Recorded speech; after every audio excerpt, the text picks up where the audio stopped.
After a gap of a year or so.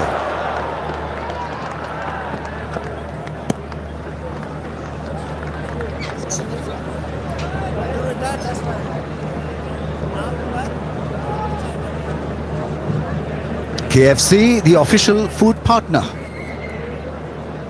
That is some bucket.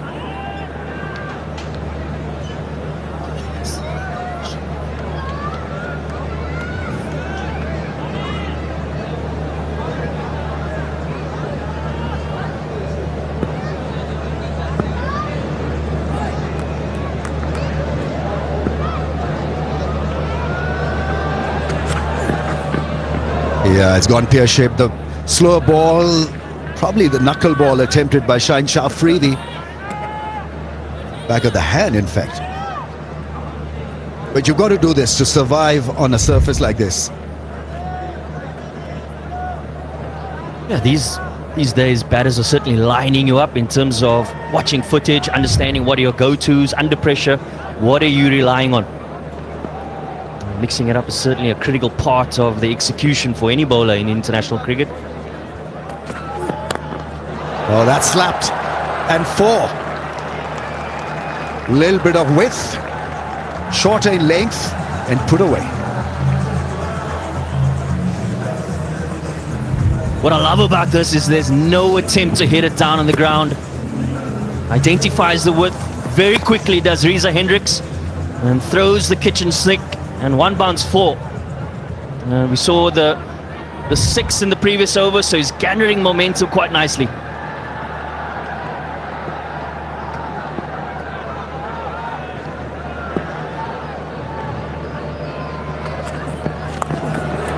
A real slow ball that's well tackled by the short fine fielder. Abrar was the fielder. Pace off, it appears that Afridi is going to back himself on. At the back of the hand, cutter in fact, died on the batsman completely.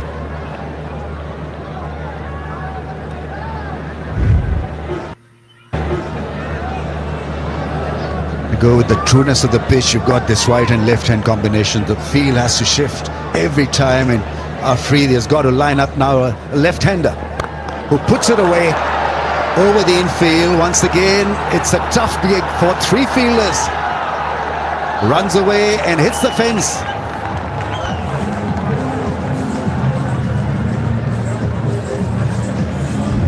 Yeah, often in T20 cricket, you talk about trying to dominate an over if you get boundaries early on. And South Africa has certainly identified that this is an over that they want to try and target. Quinton de Kock has got a couple of boundaries already, and confidence growing in the veteran.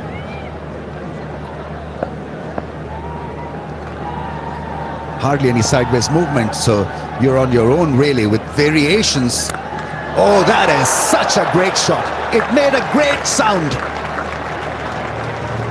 The acoustics were absolutely switched on. And it was a terrific sound of the blade. You feel that Shaheen Shah Afridi will be really disappointed with the inconsistency of line. Yes, we spoke earlier about the change of pace, but importantly, when you don't have a lot of room to work with, got to make sure that you're hitting the stumps more often than not. Straight on the leg side, and now he's straight on the offside. Wanted to lift it over the infield towards the leg side, misses it. But a heavyweight over for South Africa. They're 35 without a wicket down.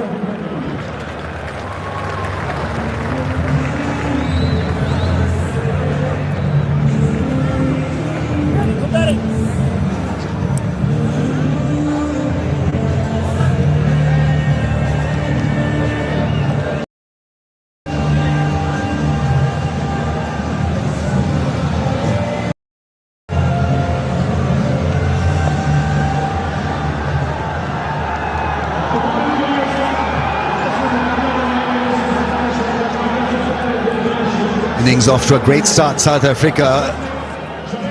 Pakistan 35 without a wicket, so we've got Sam Ayub coming on to bowl, bit of mystery bowler, and a bowler who's picked up wickets. You see off cutters and leg cutters.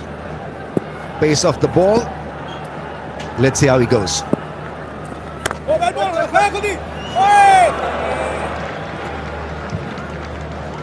Yeah, I think this is really going to be an interesting challenge for South Africa, particularly in the power play. We saw a little bit of grip in the surface with the seamers, particularly in the change-ups. With the right-hand combination, what does Salim Ayub look to do against the right and left-hander? Turning it away, but likely against the left-hander. Are we going to get a little bit of purchase out of this surface? Now that's gone in a flash. I mean, the bat speed and the poise, the balance. So many good things to like about that shot from Quinton de Kock. And more importantly, JP was talking about rhythm and flow. Well, he seems to have got it now. Yeah, vintage Quinton de Kock. Any width on offer and he pounces. The highest power play score here is 113. Australia versus Scotland in history of T20Is. 40 of 3.3. I don't know whether that that record is going to be broken here. Wide are the stumps and airlifted for 4. Once again, great connection. Lovely use of the feet. Yeah, read the play beautifully as Quinton de Kock. Salim Ayub has attempted the arm balls to no effect up until this point and floats it up beautifully. And Quinton de Kock reads the play. Doesn't quite get all of it, but enough to get the boundary.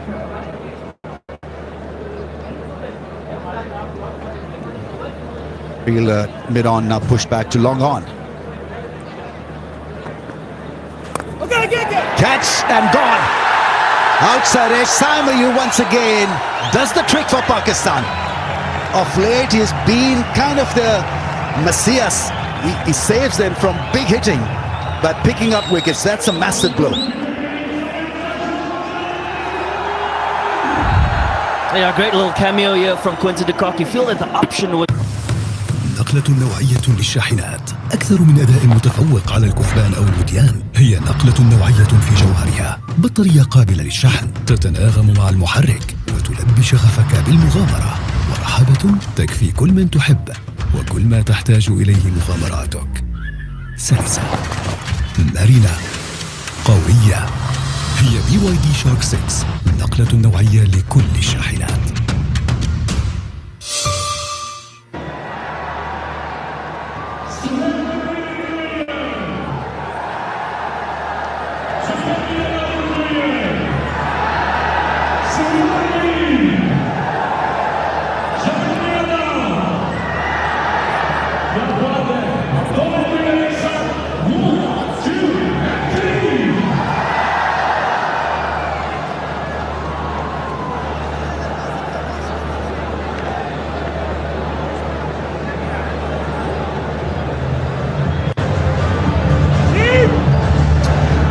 Newcomer is Tony D'Souza making his T20I debut, probably being rewarded for what he achieved in Test cricket. So he knows the conditions.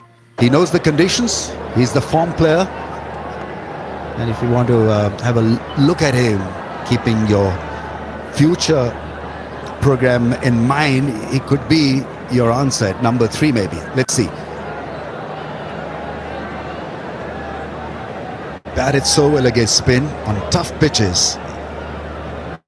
He showed resolve and commitment and good technique to go with those. Starts off with a lovely drive. He's off the mark. And after 4, South Africa 1 down now for 45.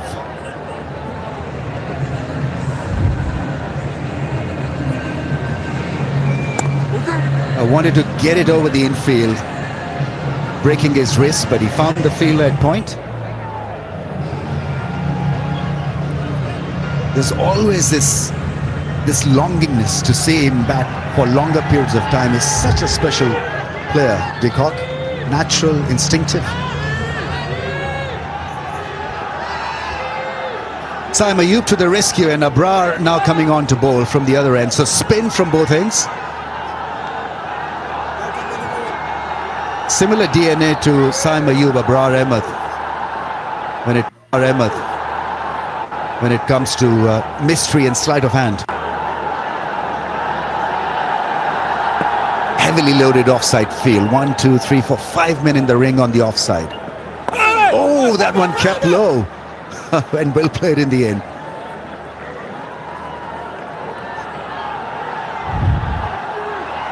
Yeah, this is always going to be the difficulty. Anticipating good wickets in Test cricket and thinking that it's going to bounce, but recovers beautifully.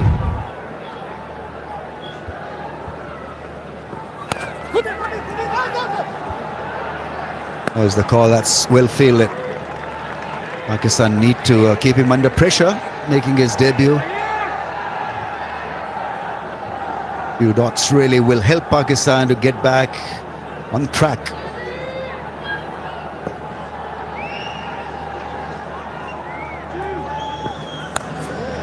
Oh, that's gone. 1 bounce probably. Yes, over the fence. His first 4 in T20Is. Picked up the length early. Yeah, what's impressive is the pause. Just have a look. Yeah, saw that the pace wasn't there, took a little bit of pace off and adjusted beautifully. Full commitment to the shot. That's the most important thing of that execution. Hardly any protection on the leg side for Abrar. The field has now been adjusted. You've got a square leg fence. The offside remains pretty much the same. Down the track, catch it is the call. It just goes over the head of the fielder at cover. 50 comes up for South Africa. That's a really good shot. Yeah, keeping the aggressive nature of the Proteas. The average power play score here in Pindi in T20 cricket is 54 for 2. So South Africa doing really well here.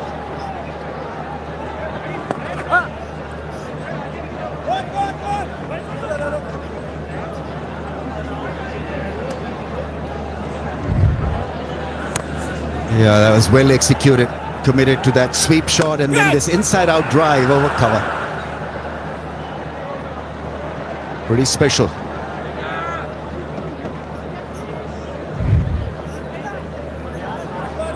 What is he thinking? What is that mind telling him? It works mysteriously in T20 eyes. Batsmen are never happy after hitting a couple of fours. They want more.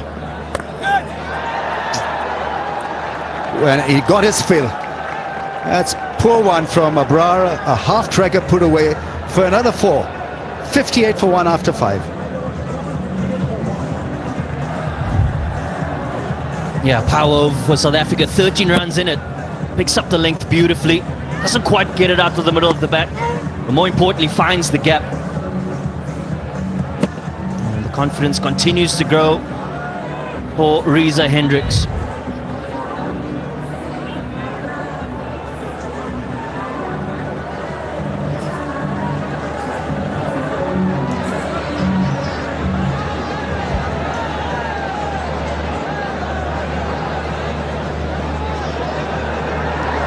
South Africa off to a flyer, 58 for 1.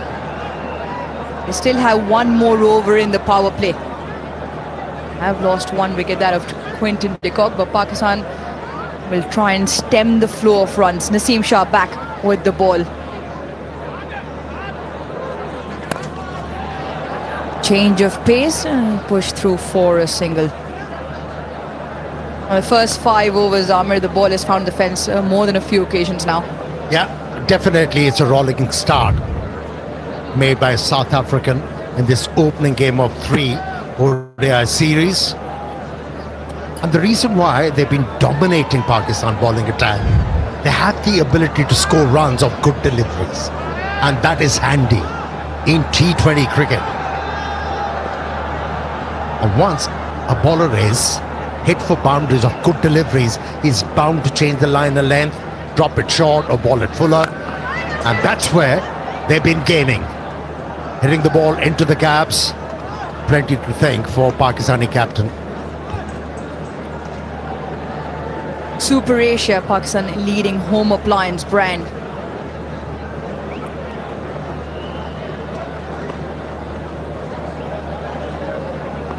Coach said the magic of one touch. Pakistan looking for one themselves at the moment. Yeah, Amir, some of the shots have been quite exemplary to watch. Use of the feet down the track and use of the pace, and that's why Pakistan have gone to the change of pace ploy earlier on as well.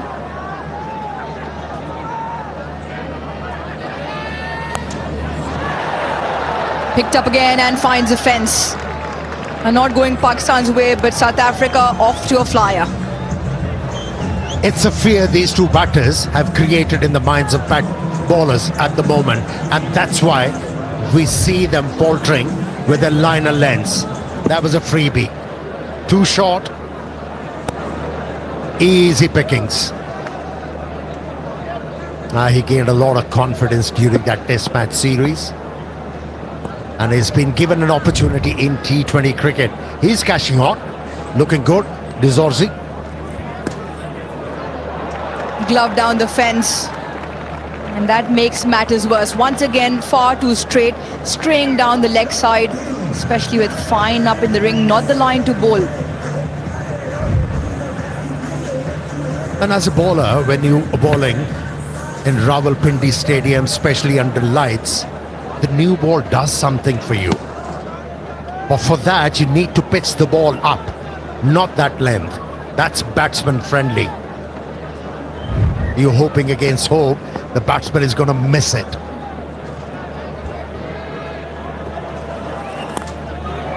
Up and over. Just enough to clear third. And sweeper does well.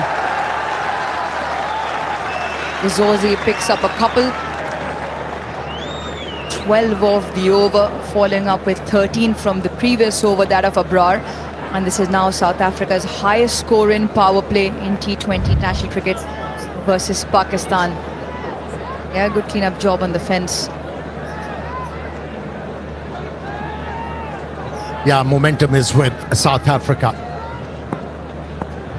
And to break that, Pakistanis have to come with something special. Not like that. That was too short once again. He's been all over the place. 16 of the over, it's 74 for 1. Yeah, Pakistan are winning the toss and putting South Africa into bat on a surface that looked a belter. And South Africa have done themselves some good. Some exemplary shot selection, execution perfect. And the boundaries count 12 fours and 1 big 6. They did lose the 1 wicket there of Quinton de Kock. And Saim picking up that wicket.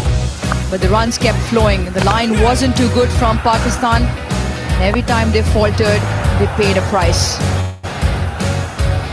6 overs, the power play done. South Africa 74 for 1. That's how it ended. Packs a punch, Tony Zizozi.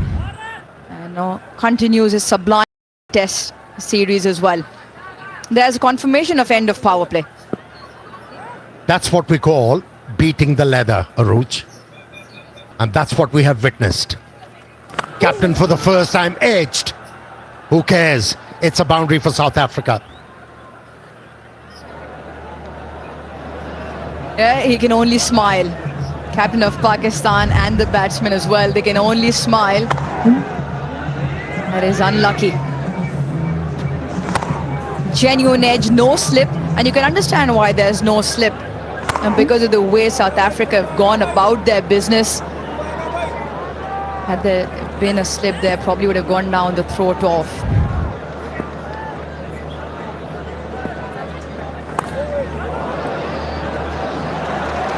And Naseem Shah gets body behind, cuts that one off.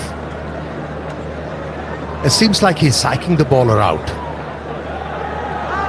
He was ready for the ball, which was pitched back of the length. And Naseem Shah came in the way. Otherwise, he timed it quite well. Use of the feet, and the ball flies into the stands, maybe even over of the Pindi Cricket Stadium. What a strike from Zizozi. Seems like he hit the ball in the orbit, and it kept going. It took off like A380, didn't it? Wow, some shot. Use of the feet down the pitch and dancing shoes, but watch this ball sail 90 meters. He holds on. Does he in the end? Yeah, he holds on. A crowd like that.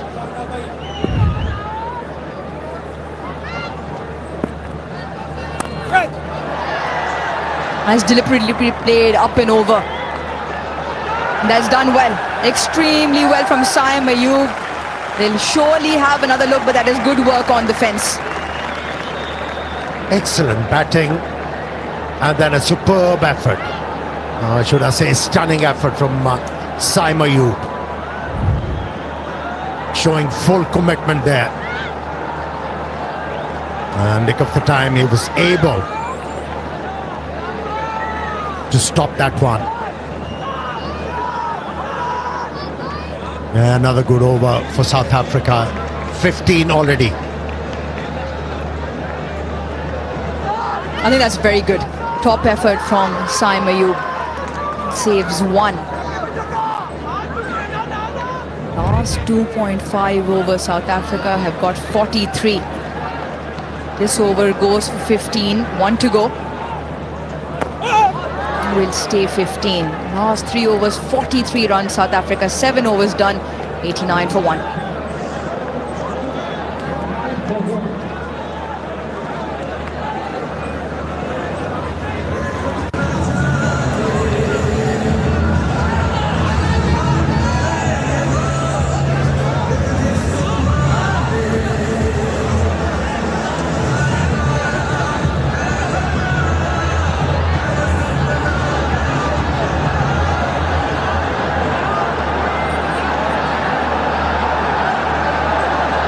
Not the start Pakistan was looking for from their bowlers. They've all been belted around the park.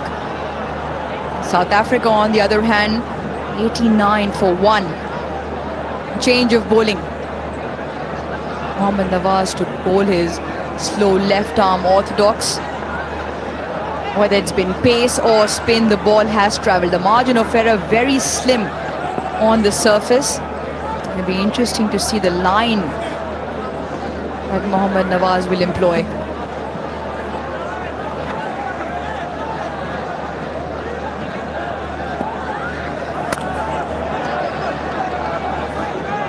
Starts off with a single.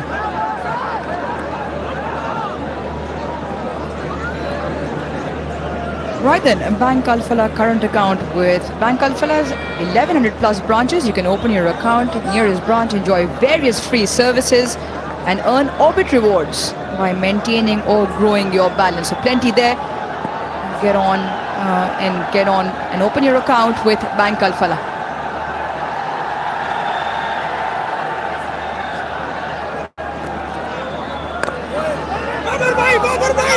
He'll have to get back.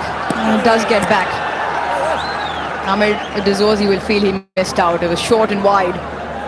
Yeah, he tried to blast the ball. And that's why he wasn't able to find any timing. Good early call from the partner. Saved him. In the first delivery, Nawaz bowled, there was a grip for him.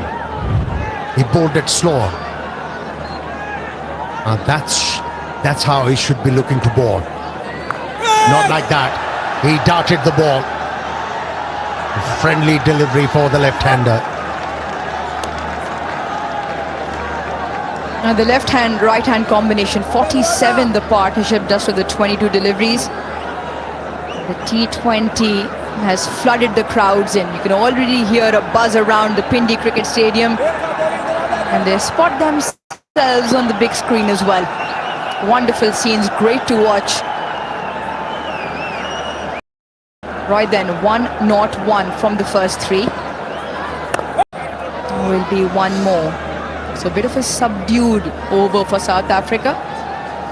Need at the time for Pakistan. You know, these bowlers have to realize Reza Hendricks has relied on his back foot. We seldom saw him coming out of the crease. So it should impel the bowlers to bowl it slower and fuller. Ask him to use his front leg.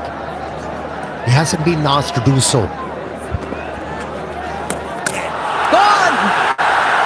There it is, that's the second one. Yes, it will be signalled wide, but brilliant from... This way in. Welcome to Fall Winter 2025. Newness isn't just in the air, it's defining the moment. From first glance to deeper detail, the vision evolves. Every chapter reveals new textures, details and stories. Immerse yourself in Fall Winter 2025. Discover on Unas. That was the wicket Pakistan needed at this moment to break the momentum, and it was Nawaz who did so. South Africa 93 for 2.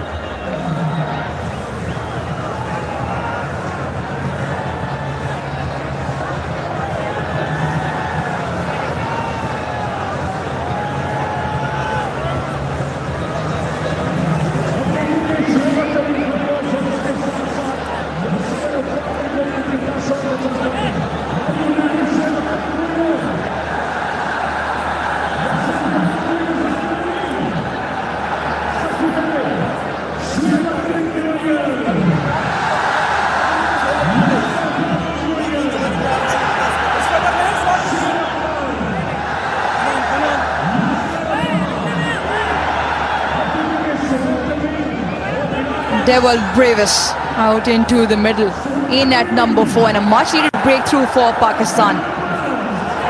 Brevis, certain prospect. If you're being compared to the great A.B. de Villiers, you surely have some talent. And 192.7, that strike rate. Still early into his T20 international career, but went for top dollar at the SA20 auction for the upcoming season. And he's got a platform. He's certainly got a platform at 93 for 2. Yeah, he's spoken highly of. He's rated highly talented. Next best thing as far as South Africa is concerned. But he really struggled against the spinners in the Test series. And he's up against Nawaz, who is buoyed with that wicket with the last delivery of the left-hander. Nice one. Very well controlled over from Mohammad Nawaz. Excellent over, just the 4 off it. And the important wicket of Tony De Zorzi, who was going at a fair clip. Slip in place as well. This is good from Pakistan.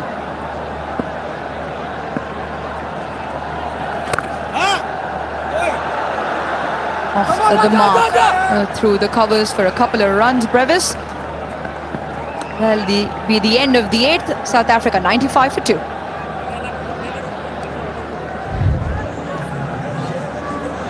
Now slightly slower, very wide. Picked up Tony De Zorzi coming down the track earlier. And a nifty glove work behind as well from Usman.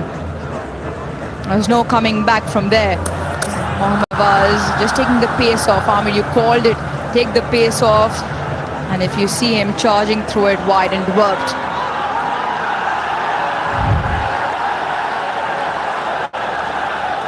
Yeah, Abrar is going to bowl his second over. And he has to make sure he doesn't drag them back.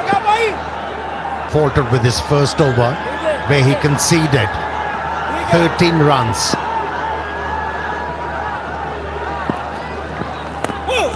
Better start in this over. I saw projected scores at the bottom of the screen. 233 if they keep going at 11.6. At Pindi, those are the numbers. Yes, the last T20 international played in Pindi was April 2024. The PSL here was heavy scoring. Ball flew to all parks. 212 was the average first inning score here in the 11 games played this season.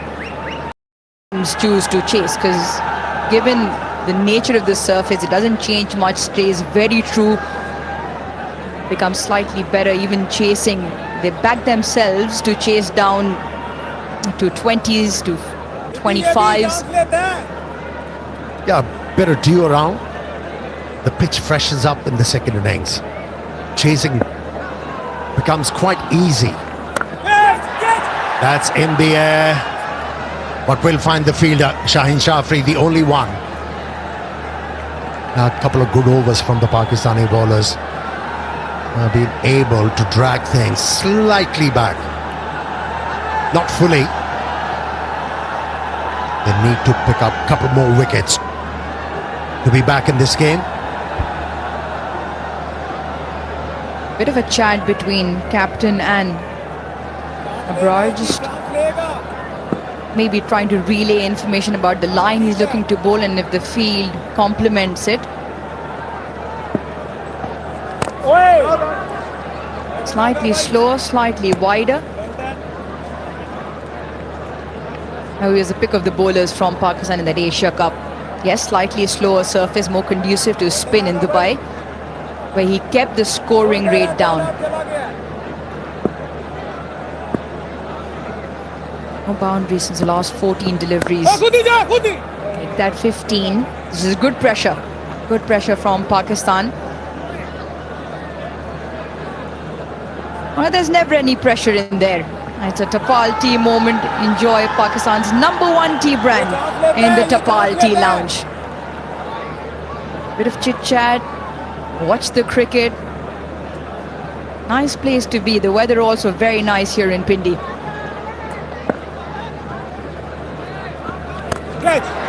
Up in the air and has the distance. Spoils the over with a... Also brings up South Africa's 100. 9 done, it's 104 for 2. Yeah, it's been 16 deliveries since we saw a boundary hit. And you have that feeling something again. And how about that stroke? Fetching the ball from outside the off stump. It wasn't full enough. It was slightly shaping away and still managed to hit it from the middle of the bat. Some shot that from Brevis.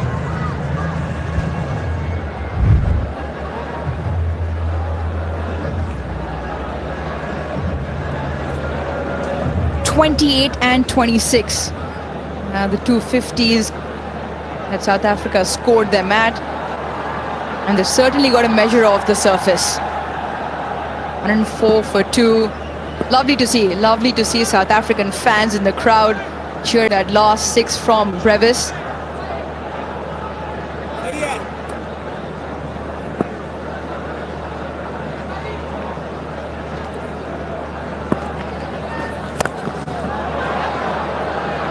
Short and given the treatment. That is a poor delivery from Nawaz, and Reza Hendricks bounces. Yeah, that is the length Reza Hendricks wants. He sits on the back foot waiting for those deliveries, and every time presented with an opportunity, he pounced. You got to pitch the ball up to him. Oh, with this delivery, Nawaz needs to be careful, because the batter is anticipating a fuller delivery now.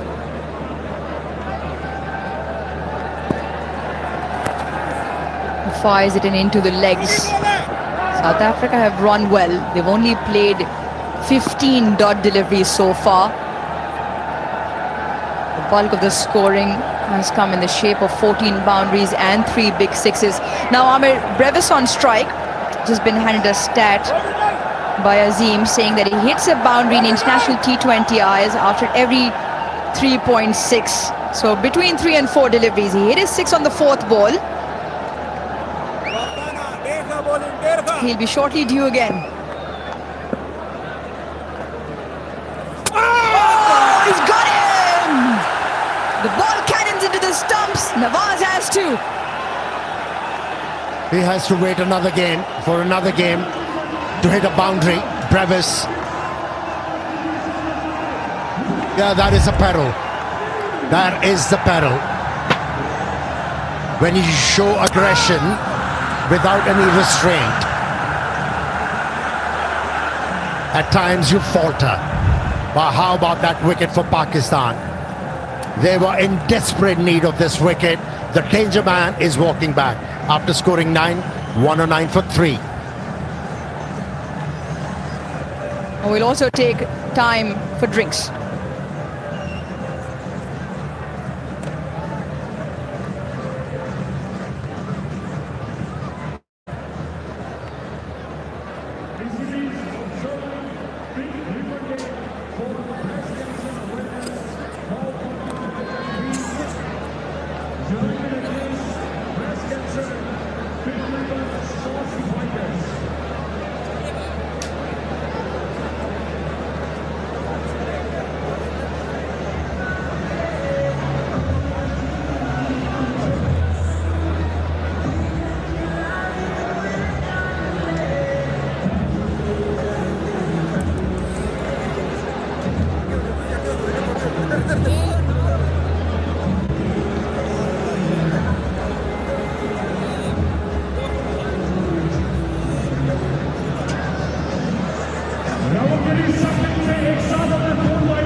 109 for the loss of 3, and one way to control the flow of runs and to kill rhythm is by picking up wickets, and that last blow was a costly can bat.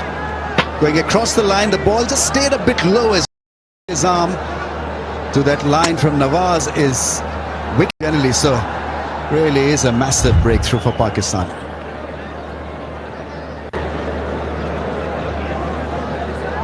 Matthew Bretsky is the newcomer, 11 matches, average of 16, 150. Young in terms of international experience. Can he continue with this Proteus flow?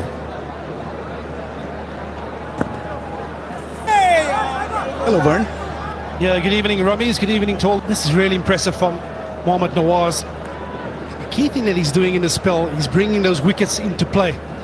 Something the bowlers before him didn't manage to do, and of course, if you're going to err on the surface, you are going to fetch.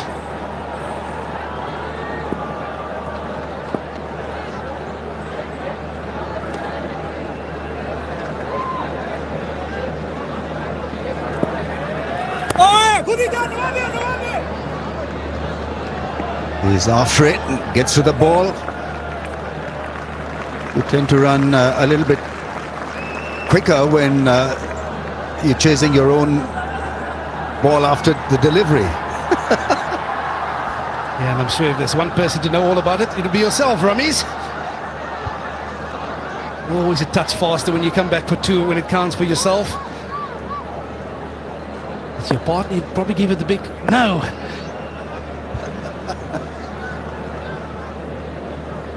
Last ball of the 9.5, the 10th over. It's an excellent over from Nawaz, just keeping things nice and under check. 2 for 13 in 2 overs. 111 for 3.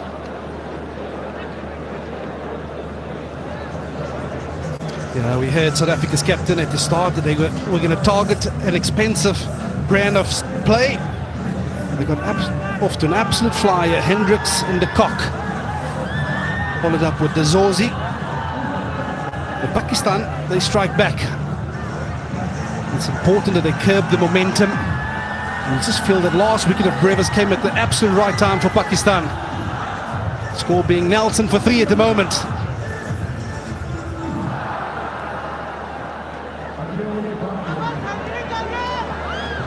He's become a bit of a hero with the ball, Saim Ayub. And he accepted that all-rounder's role quite nicely. Quite used to bowling 4 overs now in T20 eyes. That's well fielded. That ball was travelling like lightning. Really well tackled. These are brand new lights, and so can be just a little bit off-putting if you're not really paired under lights there in Pindi. And it's amazing what a bit of confidence does to you. Mohammad Nawaz, the bowler of the evening so far. This is exactly what it means to the team. Bit of excellence in the field, just to get everybody going again. The body language of the Pakistan team just dropped a little bit when the partners are formed. Oh, that's a beauty. That ball jumped off the surface and turned as well, putting a doubt in the mind of the batsman, I'm sure. Yeah, it's a delivery that we've seen being utilised all too well. The Karen ball, that occasion, just a bit of purchase off the surface. Talk about that surface, Rameez. It was a touch on the dry side, so not surprised to see that the spinners getting a bit of purchase.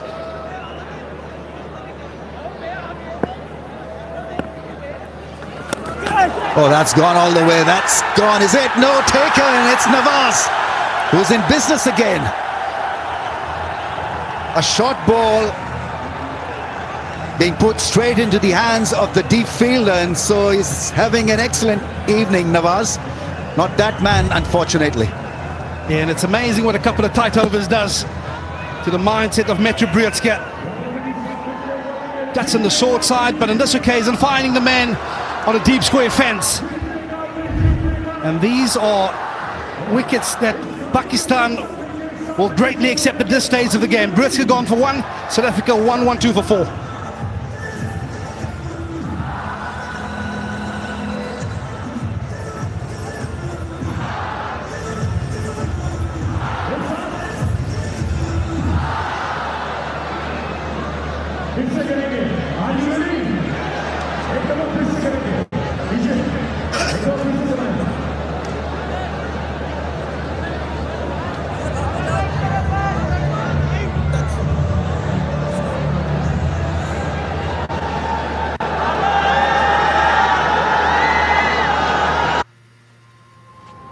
I'm all around you, and in every part of you.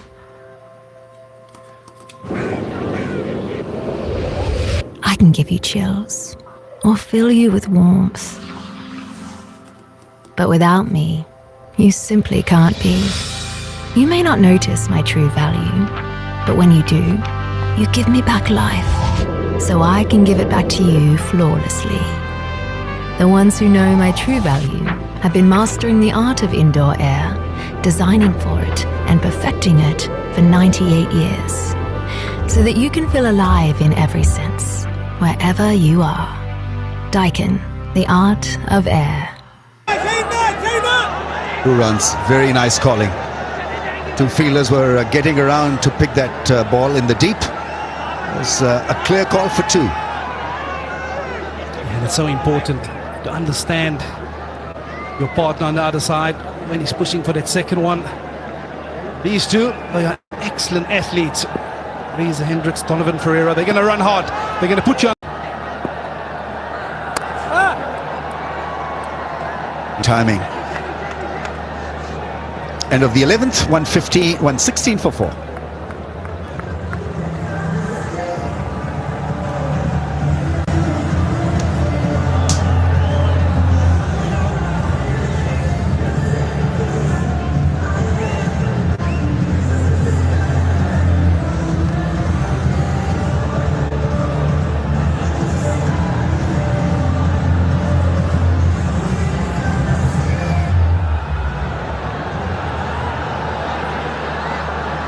A lot has happened in favour of Pakistan in the last 4 overs. South Africa have lost 3 wickets for just 27, and he's been the main architect of that derailing, Mohammad Nawaz. 2 overs and 2 wickets, and a very nice deep catch to go with those wonderful bowling analysis.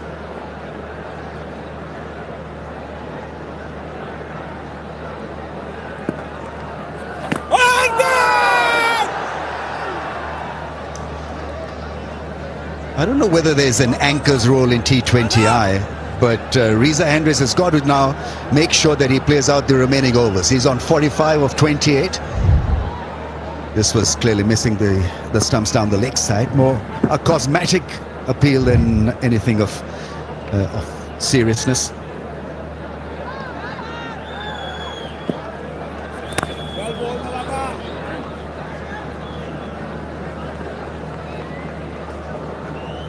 Well, it's a house full here, and so plenty of people can have this Vigotel selfie moment.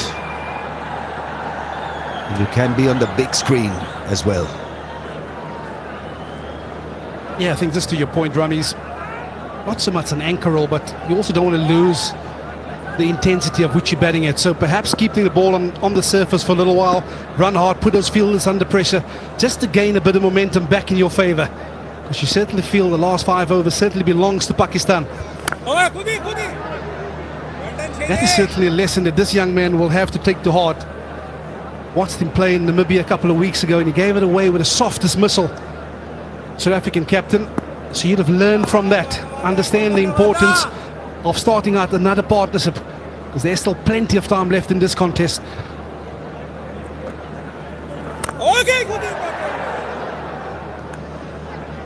I think it's about wickets in hand now for South Africa. 4 wickets down. You want to be in a healthy position in the last 5. So the next 2-3 overs are going to be critical.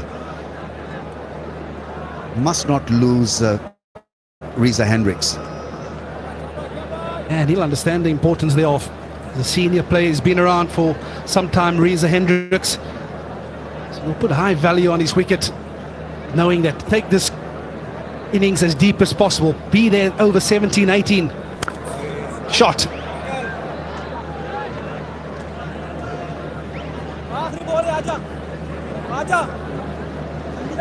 Operates with a lot of clarity, Mohammad Nawaz, as a bowler, and he's a floater with the bat as well. So you anywhere from number 3 to number 6, 7 likely to deliver the goods for you.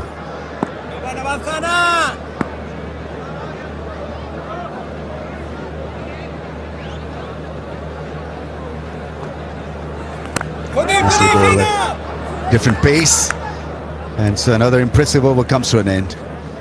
119 for 4.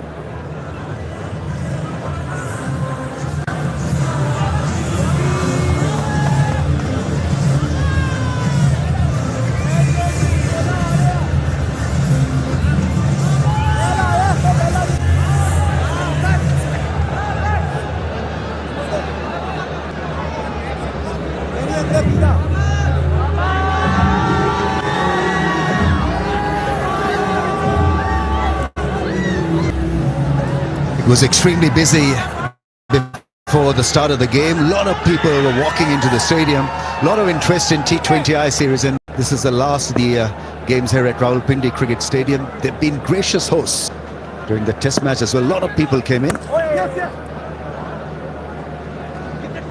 Wider angle could only give him a single, so momentum is kind of average right now. Yeah, I think I'd like to just touch on that point as well from a Pakistan perspective, especially with that new ball in the power play. I think they'd be a little bit disappointed on the way that they've gone on out there.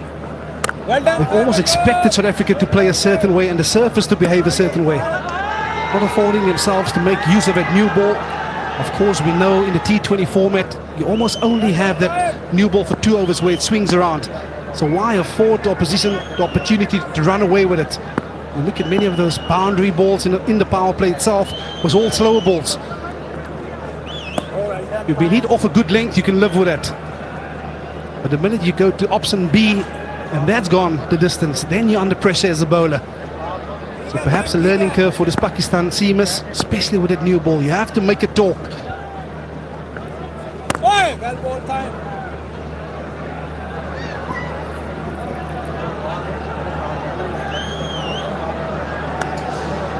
He's bowled a very good spell here. Right, bit of a mystery regarding what he bowls.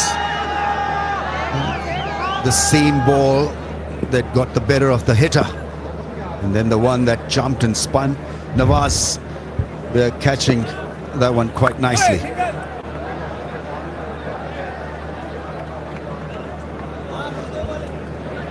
Right, we've got an EV car for you, Inverex Zeo. Performance, style or savings? Everything at one place. Pakistan's most affordable and environmentally friendly Inverex Zeo. The perfect choice for you.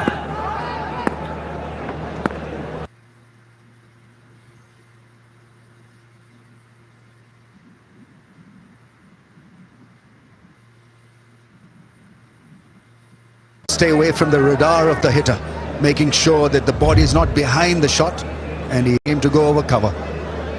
Yeah, in many ways, they've also studied Donovan Ferreira, knowing that his strength lies on the leg side, so trying to force him into that offside.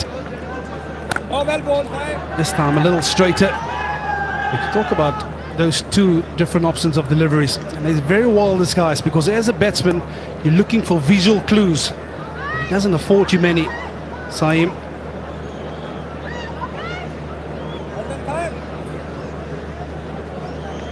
On 49, Reza Hendricks has played a good hand.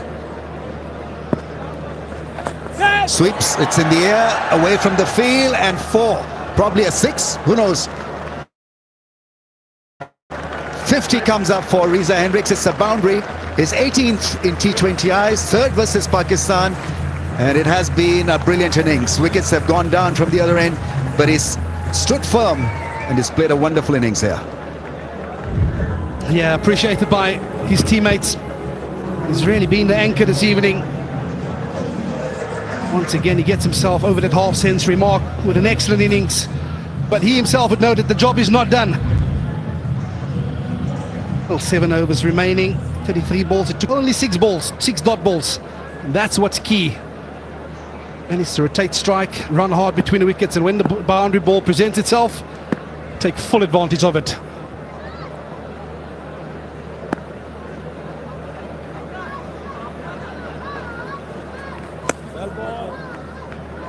That's well left, actually, because it was always going to be a wide. So why even go after it? Now we know what happened in the head of your batsman. Always tempted to go after it, even if it's a wide. Hey, Ramiz. Let's see what happens now. Still staying on that leg stump.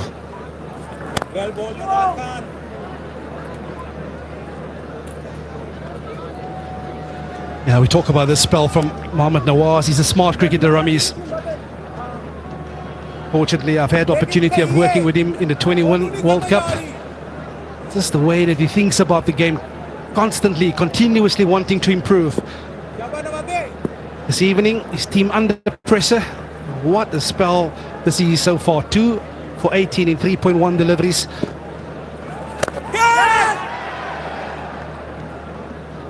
There's so many cricketers that are not really appreciated, and Nawaz, unfortunately, is one of them. Hello hair, shampoo. 100% confidence with dandruff-free hair. Wow.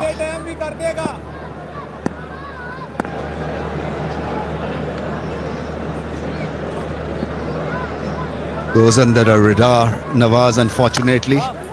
Such a big performer, that's gone and will hit the fence. Such a good shot and great piece of placement. Obviously, the timing was great as well, but the placement was even better. Yeah, this is the danger with operating. That's wide outside the off stump. You can see intentional from Donovan Ferreira. Rocking back, picking up that length early, generating the pace. Excellent shot. Yeah, angry with himself because he knows that fielder has to be a lot squarer if he's going to operate on that line.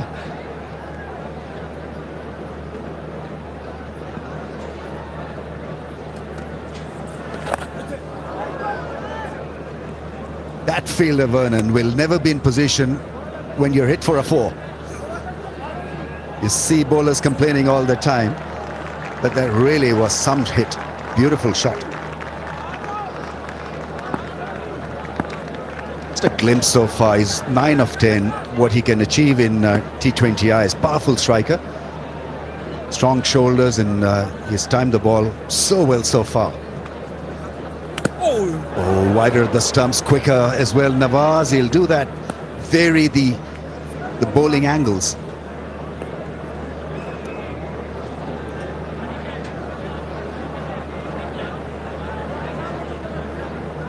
Given his runs as well, Rami, so perhaps a chance. Talk about bowlers moaning about fielders on the boundary. Yeah, can he close out the spell? It's an excellent spell for Mohammad Nawaz. 2 for 24, 1 ball remaining.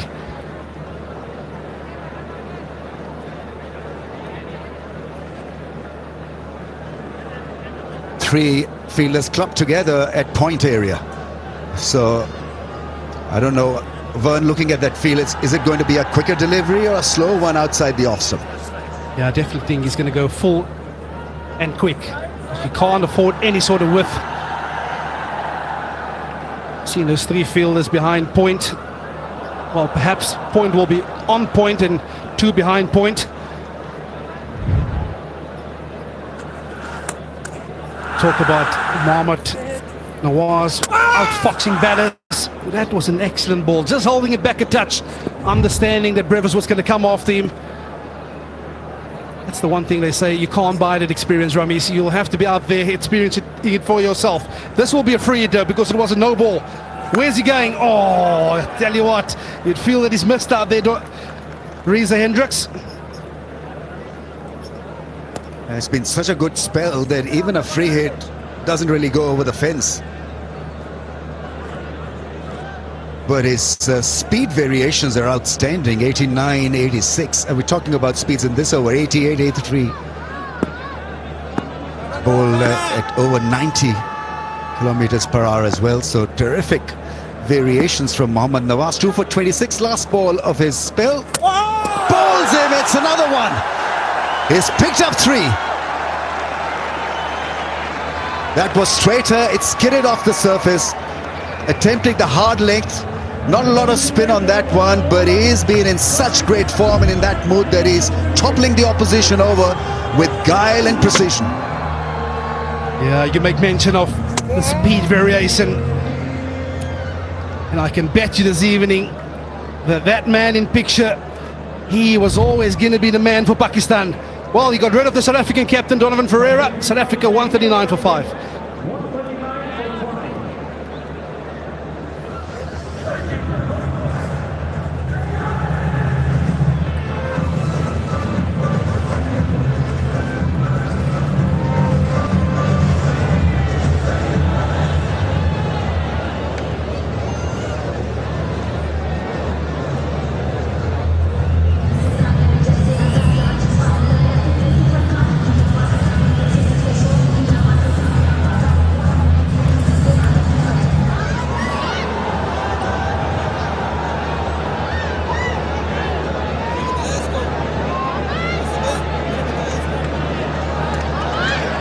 Last time when he played against Pakistan in South Africa, it was very, very special.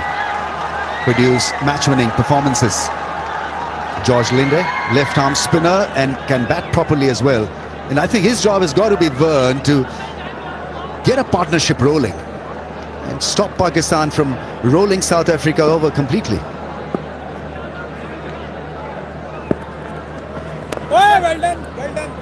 Yeah, he's a destructive hitter, but again, highlighting the importance of just forming a partnership. Donovan Ferreira perhaps looking too square, the length not there that he was after. But wow, what a spell from Mohammad Nawaz. 3 for this evening, 3 for 26 in 4. And where Pakistan were at the halfway mark, he's given his team an opportunity to have another look at the victory here this evening. Very special. It's a full house and he must have enjoyed this.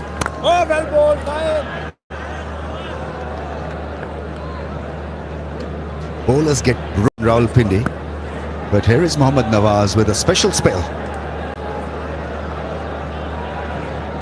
Highest scoring ground, second highest scoring ground venue.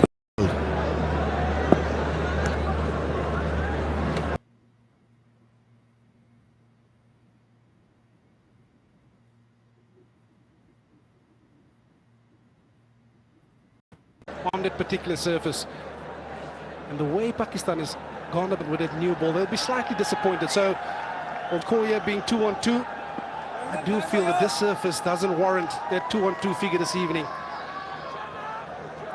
50.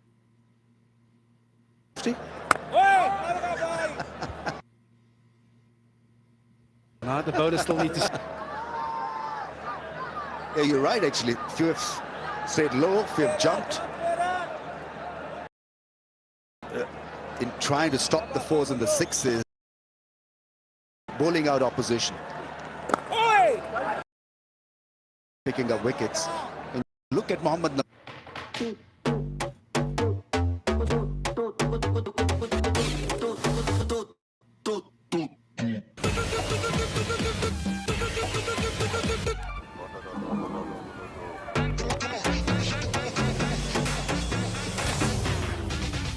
تدع التنظيف يجعلك تفقد صوابك. أعيد الحماس مع أدوات التنظيف الداخلية فائقة السهولة من كارشر.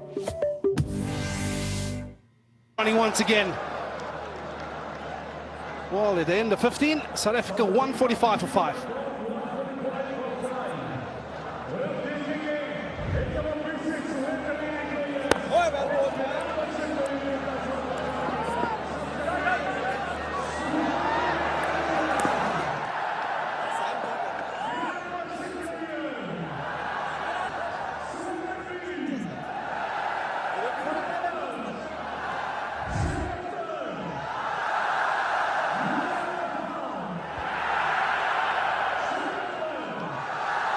Last was in the first innings, South Africa 145 for 5. George Linde fresh to the crease. Nawaz, phenomenal spell, 3 for 26. Varied his pace, predominantly kept it within the 4 to 6 meter mark at the good length area, and more importantly targeted the stumps. The wide one was the slow flighted one to get rid of Tony Zozi. That's beauty. That is an absolute stunner from abroad. He's been a touch expensive in his first couple. In hope he can pick up from where Nawaz is left off.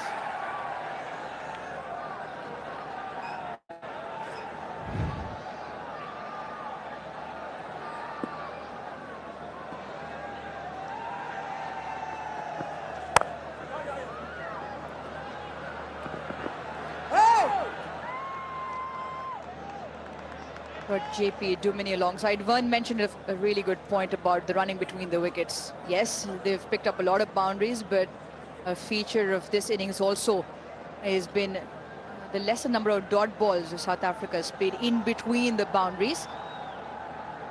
They've looked for the 1s and 2s every time the boundary hasn't been available, and that has meant that they've only played 27 dot deliveries so far.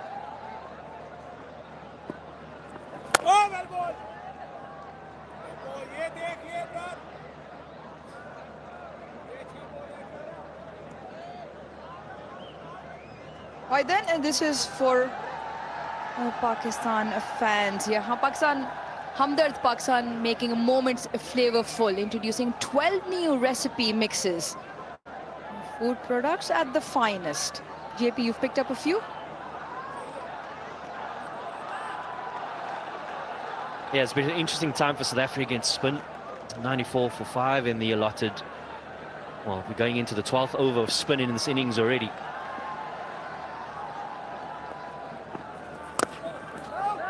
There's been a different change of ploy from Pakistan. The spinners have bowled it slightly slower and they've kept it outside the batting arc, floated it outside the off stump.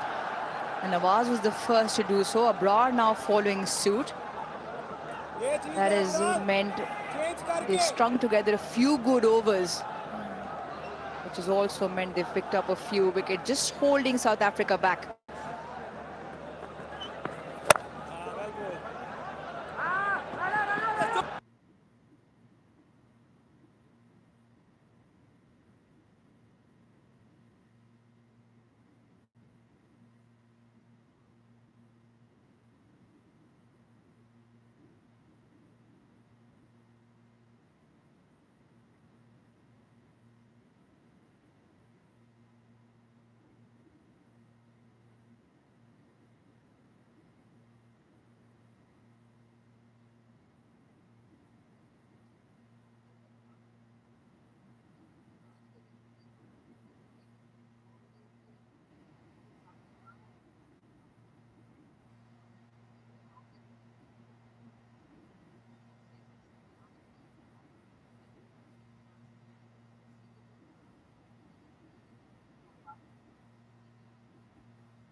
That Pakistan has faced, and oddly enough, up until 2022, the dot ball percentage for Pakistan was 34%. It's risen since. Slashes hard, the width not in favour of Shaheen Shah Afridi, flies over third for 4. Clear intention from Shaheen Shah Afridi to hit that wide line.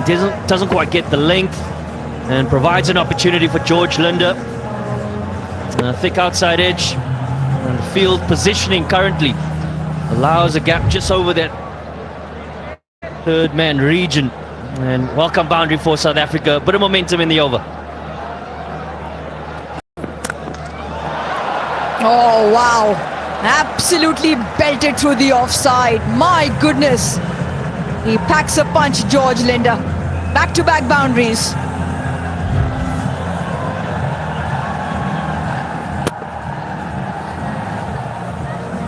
How good is that sound off the bat from George Linder. Has the great ability to really take it to bowling attacks if given an opportunity. Change in field now.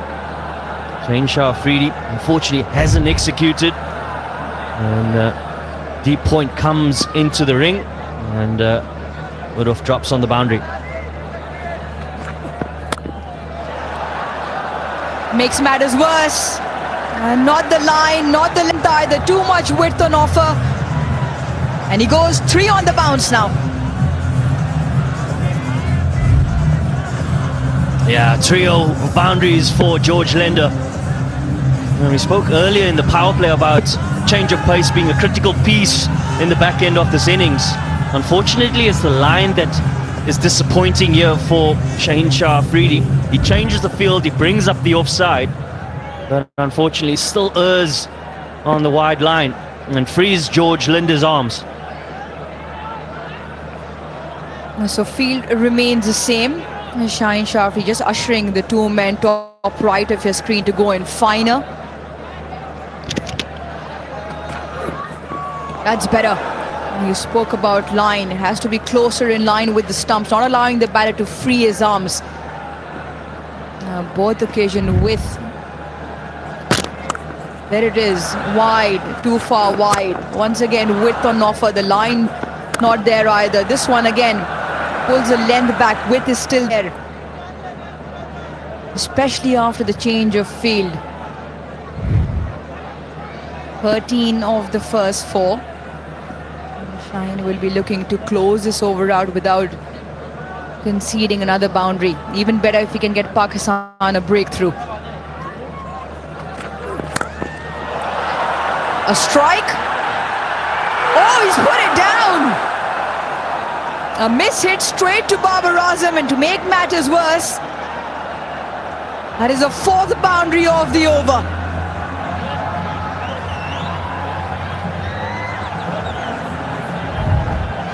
How costly will this be for Babar Azam and Pakistan? Momentum with South Africa, gets his 4th boundary. Fortunate for George Linder. I feel that he will be disappointed with the fact the delivery was there to hit it out the ground, gets it on the toe. But fortunately put down from a South African point of view.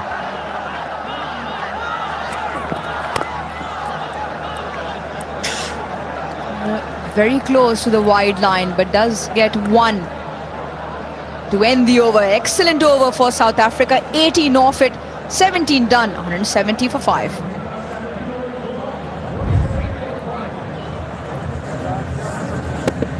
Yeah, most expensive over of the innings thus far for Pakistan.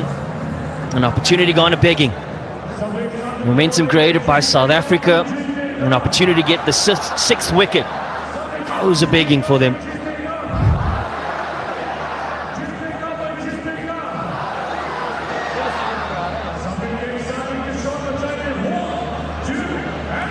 They've done really well, South Africa. Plenty of high risers there.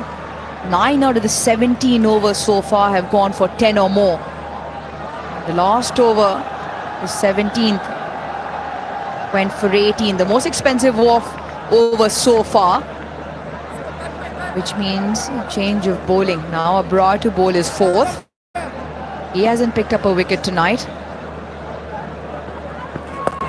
That's skied. That's off the toe, but does have the distance also. Once again, the ball flies over the boundary. Make that 4 sixes so far. George Linder can certainly be a match winner in this format. And in the space of 7 deliveries has really changed the complexity of this game. 18 runs previous over, and 6 already. We spoke earlier about 200 mark being a great anchor from a South African point of view, and well on their way. At 205 is what they've projected at. The way Linder steered off. Hendricks there at 60.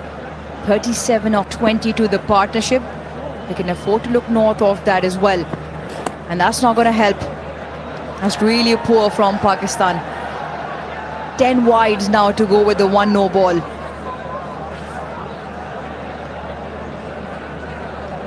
You can see a few teapots out there for Pakistan. They want to reel this back in.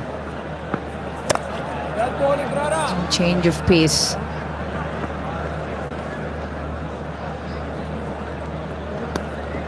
Right. Lovely. Because it's a fikr-free moment. You can download that app and get the insurance you need on your fingertips. Ah, this is brilliant. Absolutely brilliant. It's not for the home side, unfortunately. The look of South Africa being in control. Oh, and that's a wicket. It's the breakthrough that Pakistan were after. And Reza Hendricks has played a vital hand in this innings thus far. And he comes to an end. Yeah, was there from the very get-go. And just a swipe into too far square, you'd imagine, for Reza Hendricks. Slightly fuller as well from Abrar. And he picks up his first for tonight. Not after damage was done by Reza Hendricks. It's a very good knock, that of 60 or 40. South Africa lose their sixth for 178.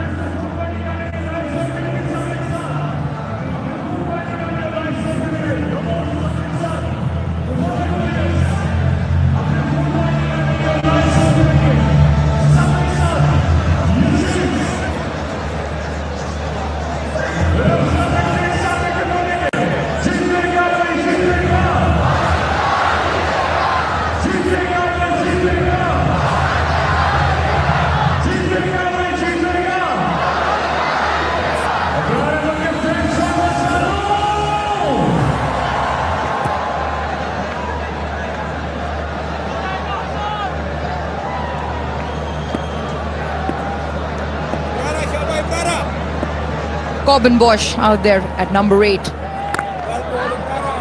Off the mark straight away.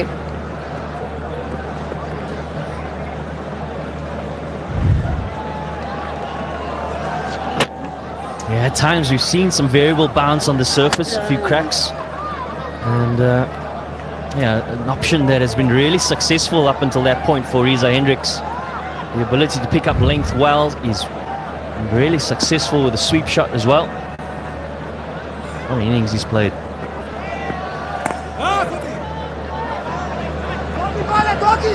A call for 2, running exceptional once again. Comfortable in the end. India now 32 of 17. Abrar's over also, in spite the wicket, has gone for 11. One more ball left in his spell. He's been expensive, really expensive tonight. 40. Just the one wicket.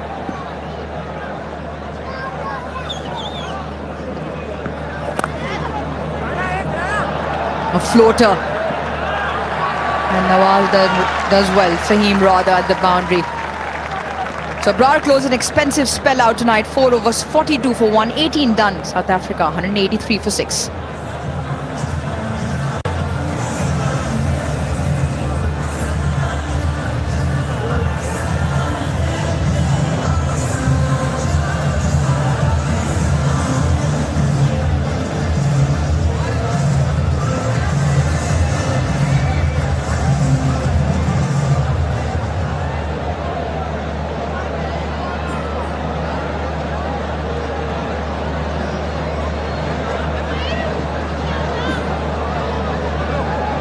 .183 for 6. Top scorer Reza Hendricks. He was supported through and through. Peacock and Dizozi both got starts, but they were blistering. Really good knocks to provide all the impetus up the order. Can South Africa get 200?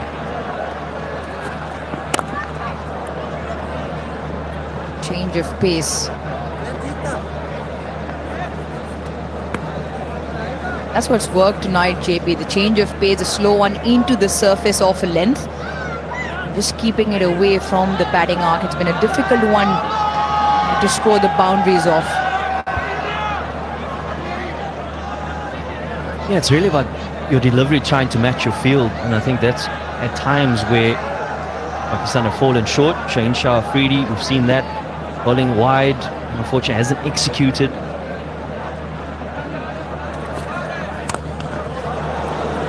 Yeah, great shot. Finds the middle of the bat. Easy to get the boundary. And good bit of fielding by Babar Azam. Let me respawn in Rome, please. Yes! Our city currently has a population of 9. A farmer? I definitely need you. Aha! We have 21 now. Next, I gotta build houses for them. Too many things I need to spend money on, so I'll just build simple houses for the time being. Build a road first. Limited funds. Let's make do with this dirt road first. Agriculture is important too. Grow rice here, here, and here. What? It costs money to hire a farmer? Choose the cheaper one. Turn this area into a commercial district. Maximize the tax. Trade is necessary. What? The price of liquor has plummeted. Go bottom fishing and buy it all. Wait for it to skyrocket. No! The houses have collapsed in the snowstorm. Liquor's prices dropped even further. The tax is so high that residents are leaving. I can't keep the city running anymore. Then fine and third up in the ring. He goes for the slower change of pace again. Maybe the ramp up and over behind the keeper on. Thought of it as a second thought though. And it's probably why Linda does not connect. Yeah, you can't say this is a strength of George Linda. He's generally known for playing the ball down the ground and his big hits. Got to give credit to Naseem Shah.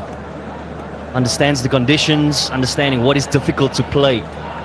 Coming towards the end of the innings. And really about minimizing risk for Pakistan. I feel that spin has really dominated for sure for Pakistan. But how do you carry momentum into that batting innings is important. Cleans him up. Full straight. You miss, I hit, says Naseem Shah. And that was on with pace as well. Closes the curtain on a good knock from George Linda. Yeah, you have to recognize it's the first two deliveries that really gets into George Linda's head. Trying to understand what is the delivery that Naseem Shah is going to bowl. He's bowled two cutters, the previous two. Not sure, doesn't fully commit to it. Full and straight is the call from Naseem Shah. And you miss, I hit. Great hand by George Linda. He goes for 36. South Africa, 186 for 7.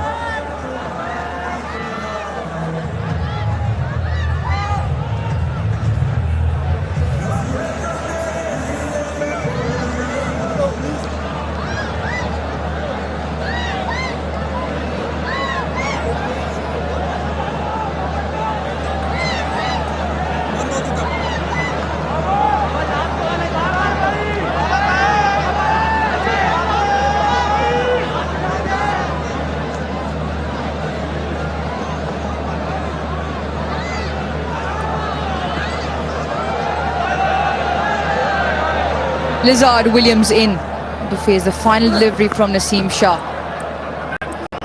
Swivels round the corner, clean up job at the fence. Call for 2 from the onset and runs well. Excellent over from Naseem Shah. Picks up a wicket. 1 over left in the piece, 188 for 7.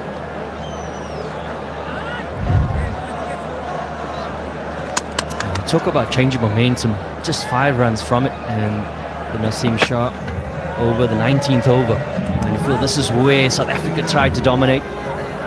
Until that point, they were going well.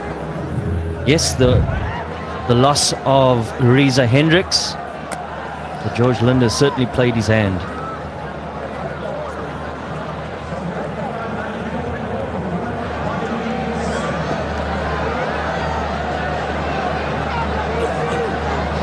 $19 overs, 188 for 7. Excellent over from Naseem Shah. Only the 5 runs and picking up the important wicket of George Linda. And to close proceedings out, Shaheen Shah Afridi. He's gone for a fair few tonight, 39 of his 3.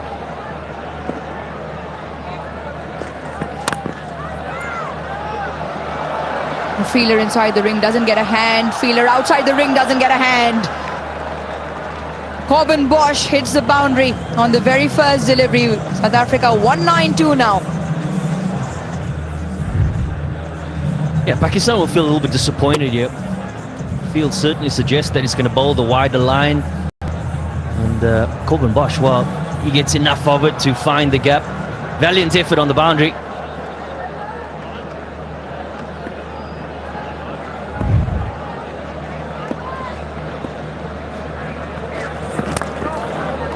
And straightens up into the leg side for one. And the order of the day was to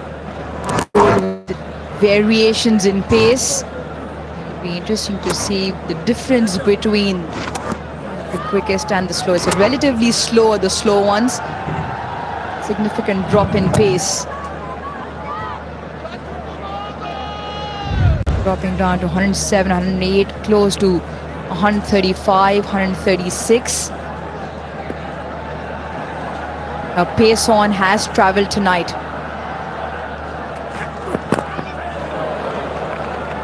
Pace on hasn't travelled when the line and length hasn't spot on, and that's where Pakistan's been wayward. Every now and then they strung together a few good dot deliveries, and in there's been a boundary opportunity which South Africa have pounced on. I certainly think in South Africa's camp, they're looking at the score 184 for 7 at this point. There's still something in the surface, isn't there? If you're able to hit the stumps more often than not, use your variations well, and I'm pretty sure that will be the conversation from the batters that were out there in the middle. What are the most difficult deliveries to face? That's a big hit. Does he get enough of it? No, he doesn't. So in the end, Shaheen Shah Afridi has the last say against Corbin Bosch. And bags his first for tonight. Shaheen Shah Afridi, 120 clicks, rolls his fingers, a slow one into the surface, and gets high on Corbin Bosch's bat as well. Fahim Shah with a simple take on the fence. South Africa now 8 down, couple of deliveries left in the first innings. Bosch goes for 7.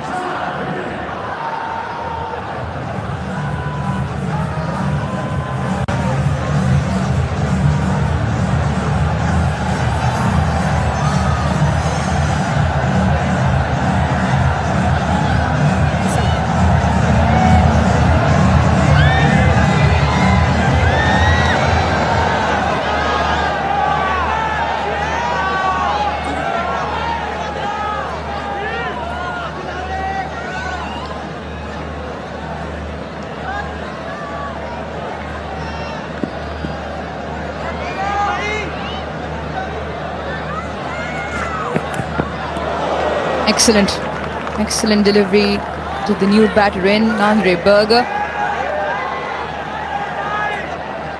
One delivery now left, 194 for 8. That's why he's here, the slow one into the surface, working for Shaheen Shah Afridi.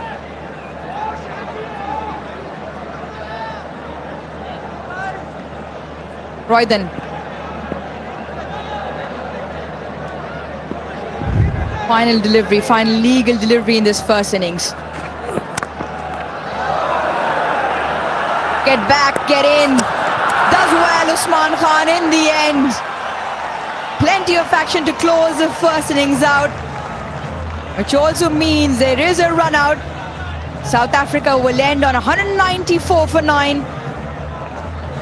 And just imagine the last 5 overs have done well for Pakistan. Last couple of overs, 11 runs and the 3 wickets, and that was the final one off them.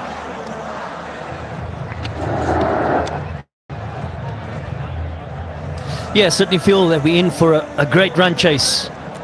194 from South Africa, and really it's about momentum. And then you speak about the last 2 overs just going for 11 runs, and you feel that that's the conversation.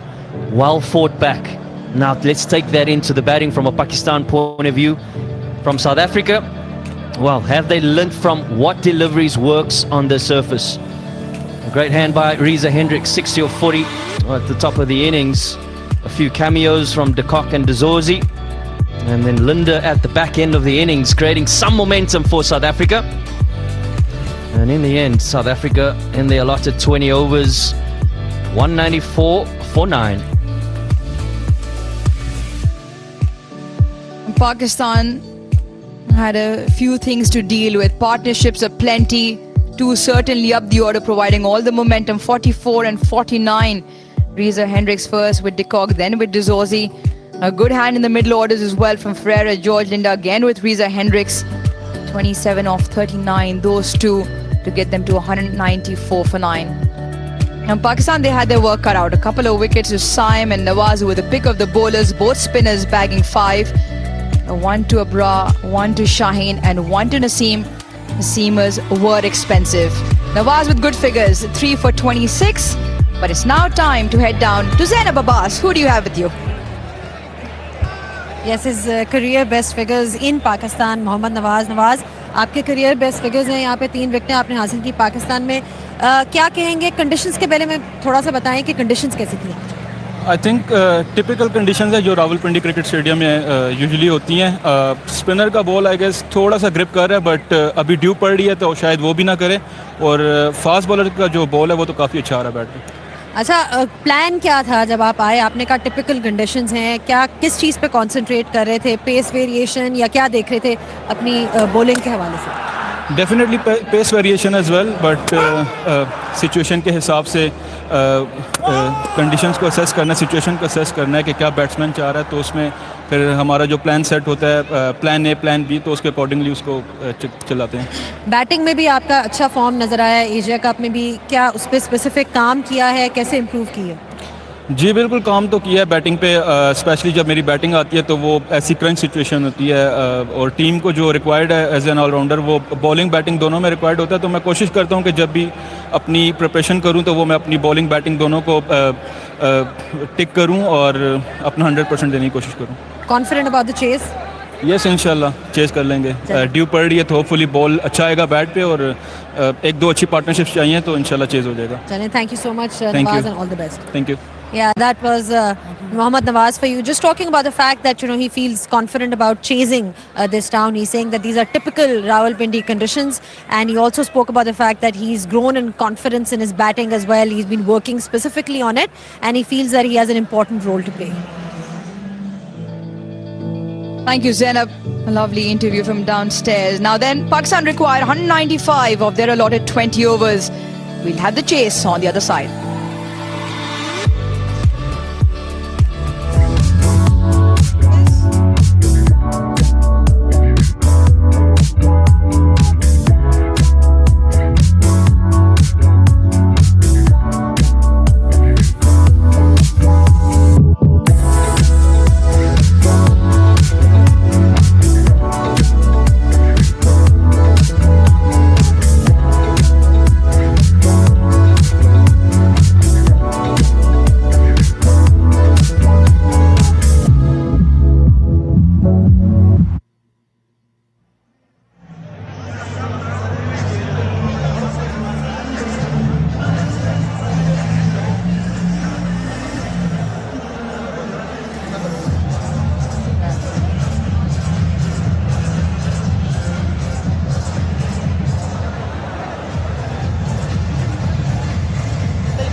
then Linda there, 36 of 22. Could have been a lot better.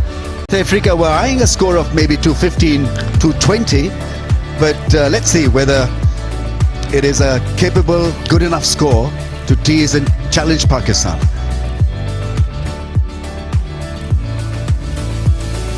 Yeah, we talk about the surface here, Rameez. I think the surface will have the last say this evening.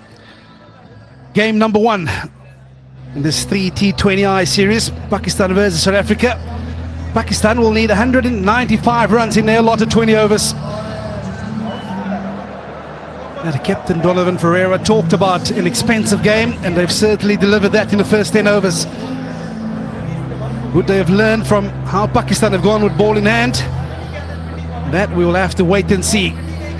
I do get the feeling though, Rameez, that we might see the spin option being utilized very early on from a South African perspective.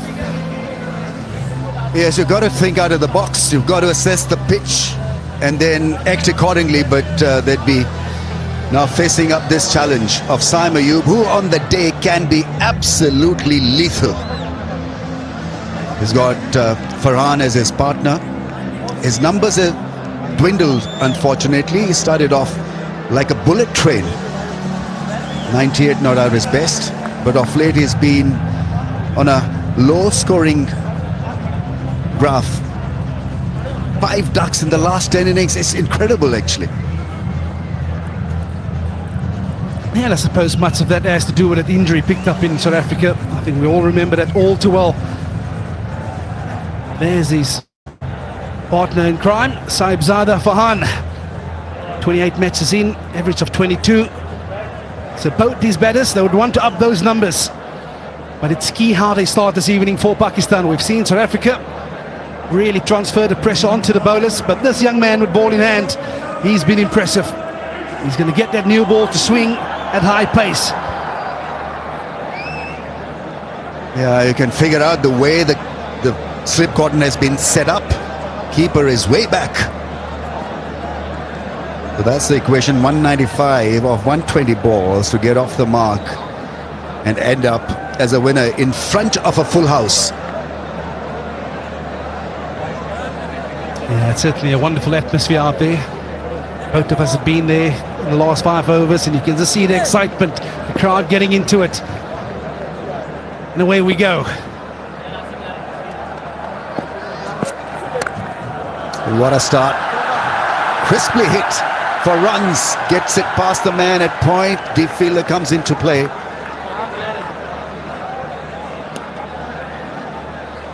Only Dazorzi, the man doing duty on the offside fence. That's the beauty when there's a bit of pace on the ball. You don't have to overhit it. It's all about the time season, because you certainly do get value for runs on this outfield. So I want to pick your brain on that a little bit, Rameez Bhai. Yes, Vernon Bhai.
caught. Had plenty of time really to get near the ball, and so he was on them, really not very well balanced. But he got there and then somehow let it slip out.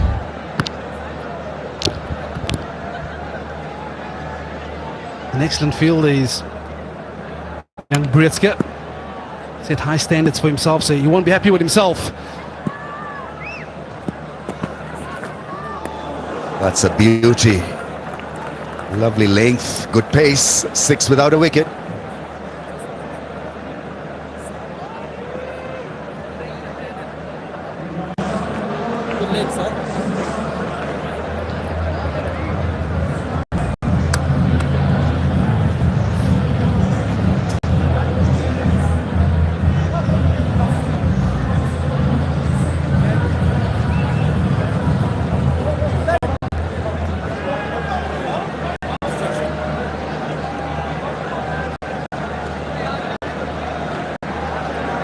Yeah, it's important for that top order of Pakistan to fire this evening. I certainly feel that they need to also identify the period of the game where they're going to win it. Take the new ball for South Africa, Lungin Giri. I certainly feel that this power play is of paramount importance. There's Lungi's numbers, 70 wickets, economy of just under 9, best of 5 for 39. What do you like about his bowling, Vernon? One thing I really enjoy about Lungin Giri is his natural variation. He can get the ball to swing away, can angle it back, and then he's got a lethal slow ball. Because he doesn't change his arm speed, pass find, it's so difficult to pick up. From time to time, I do feel he's reverting to that a little bit too early in his spells. I think this evening, you want to bring the surface into play, because we have seen a couple just taking a touch on the low side. Airlifted for a 4. He's a nice timer of the ball in the slot, and it went. I get the feeling that perhaps just a touch too full was the length to work with. On this kind of surface, that's an area you want to stay away from, especially with this new ball.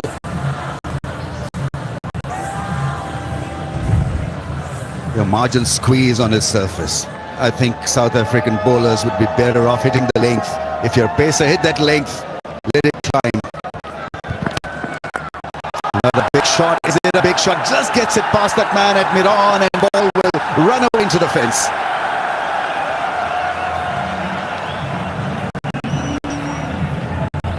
This is the line or length that you don't mind getting hit from. Is it slightly further back? See the batter not getting all the timing that he was after. You always talk about you don't mind being hit off low lengths. That is not too bad a length to hit off.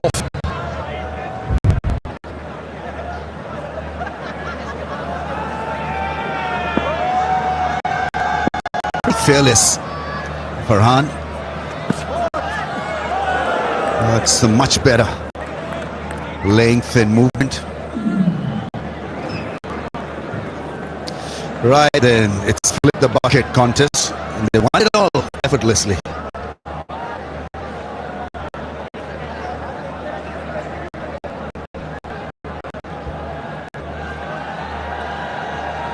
Sabzada Farhan batted brilliantly against world's best. Jasprit Bumrah in that Asia Cup took him on, became a bit of a headlines, his onslaught against the world's best fast bowler. Slices it, gets it past the infield for 4, so he means business. This is how he bats. He's seriously gifted. He attacks. That's it in his instinct. And when he pulls it off, he looks $1 million. Yeah, intent and made clear. He's not going to let any bowler settle here this evening. He's going to try and put him under pressure.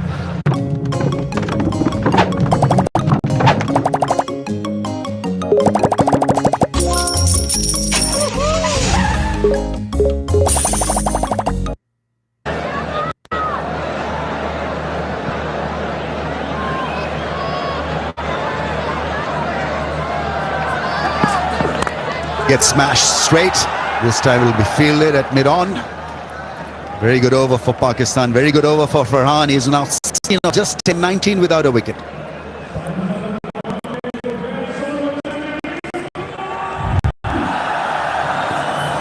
Yeah, Better certainly enjoying the pace on. Touch over pitch by looking getting back the length back on the second occasion. Just evading that man in mid on. And then a third and fourth boundary for Farhan. Yeah, you certainly feel that Pakistan, they will have to take those opportunities, those boundary scoring opportunities against this new ball in the power play.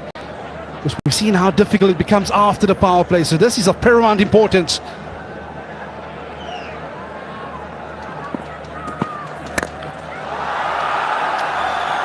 Yeah, I mean, this is belligerent. This really is good stuff from Sahibzada Farhan. Good pitch, is driving through the line and not being hassled at all. Clear thinking, I think that's the other thing that you need as an opener on a surface like this. You've got to be absolutely sure and clear what you want to do. Certainly looks like he's enjoying the ball being pitched up to him. Just get a feeling from a South African perspective that you might want to test him with the short stuff a little bit. But Berger is operating in at 140 km/h mark at the moment, so he certainly has the pace to do it. Bit high on the pads. Just covering the stumps. I don't know whether South Africa is serious of maybe inviting the view of the third umpire, not given by the on-field umpire.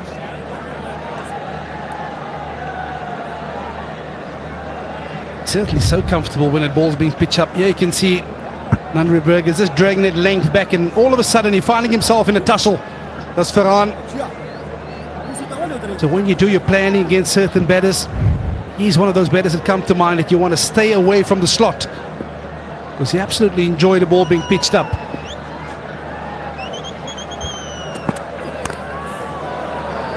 We know about his prowess as a hitter, but interesting stats been provided regarding rotation of strike. His dot percentage in the power play session is 52.61. He goes as a striker of 131, which is seriously good. But then either it's a 4 or then he blocks, so there's no between game so far. I think also when you look at players that bat in that kind of nature or fashion, very often they keep finding the fielders even though they strike it well. So those are all dots that accumulate against you. The art of betting, like you know, is to find that balance. Find the rotational game, is to go with your power hitting.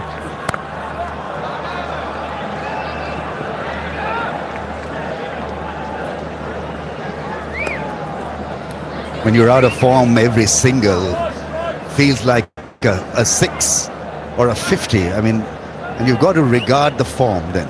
You only realize once you're out of form that, you know, how you feel when you're grounded.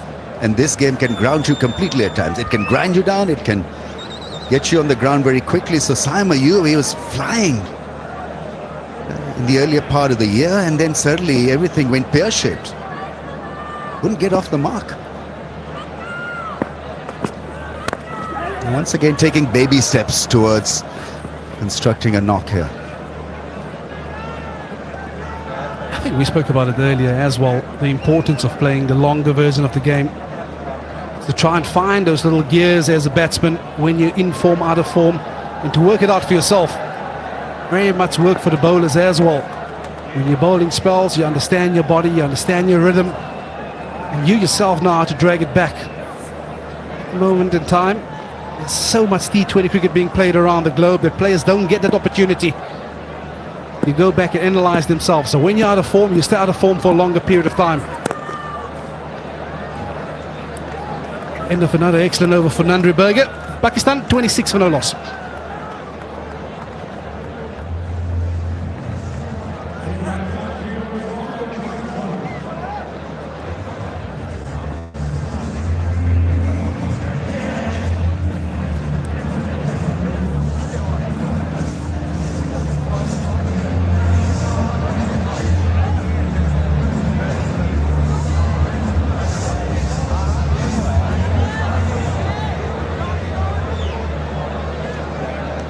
Pakistan trying to chase down South Africa's worm.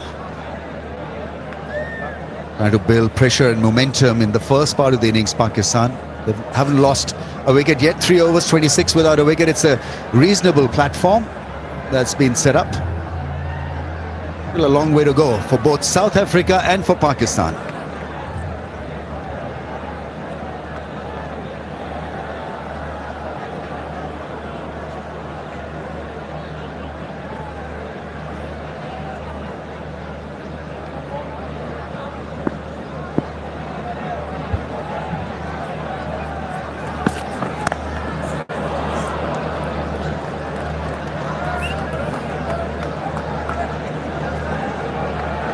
Super Saaf, premium detergent powder, cleans like a dream, they say.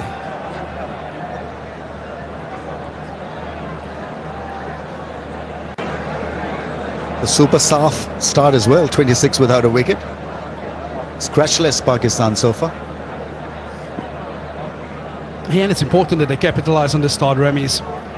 We all know how hard you have to work at the start of an innings, but it's also important to capitalise and maximise this power play.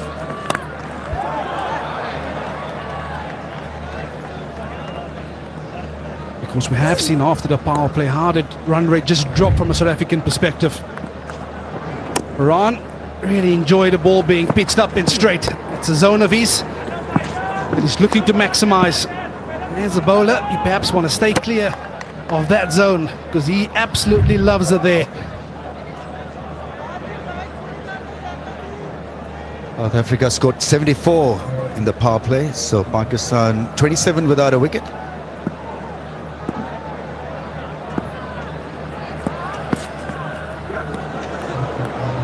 Down the wrong line, once again undone by the length, and must be jitters. He looks a little circumspect. It's fine. I think he's a kind of player, kind of a basher who can always make a recovery when it comes to scoring rate. He's closing the bat on that one. But what he has to do is to maybe occupy the crease for the next 3-4 overs and take it from there. Talk about those old school test match lengths. That was exactly what Lungi Ngidi has done there, and I feel that there wasn't enough done from the seamers from both sides up until now. Simply hitting that length.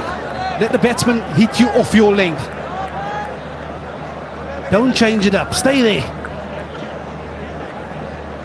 So I think, Vernon, when you're bowling to a guy who's not really 100% there, a little out of shape, out of form, then your best ball has got to be the test match length delivery to him with the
South African conditions, lay back and pick the play that pick up pull shot. Doesn't quite work on these kind of surfaces. I always at times get puzzled whether to pick a defensive bowler or an attacking bowler on a surface like this. Up your sleeve that can stop the damage. He's trying that shot consistently. Lack of bounce on that occasion was Saim Ayub. Pakistan has introduced 12 new exciting flavors of recipe mixes from biryani to tikka masala. Wow, they have it all. Are bhai, bahut achhe.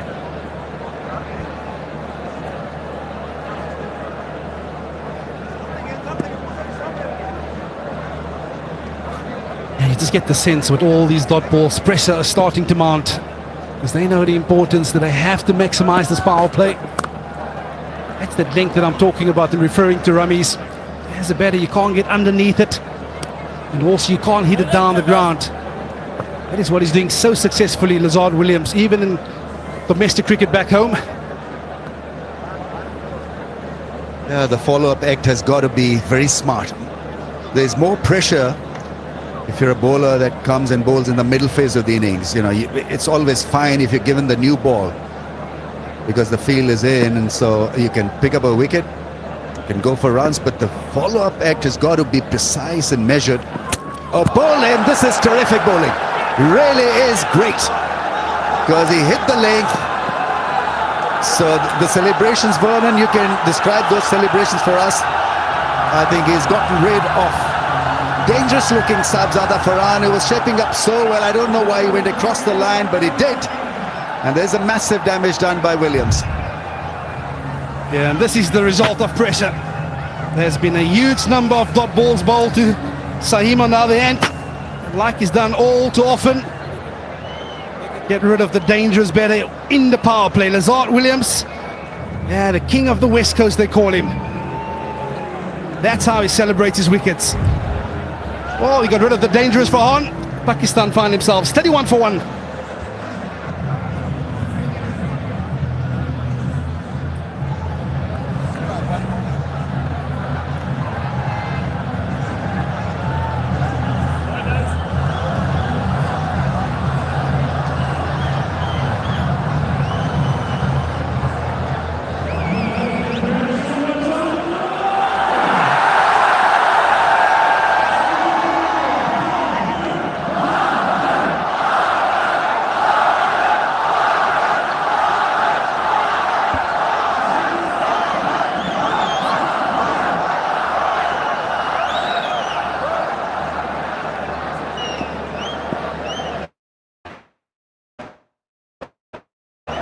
He's got plenty to prove, Babar Azam, making a comeback into T20 squad.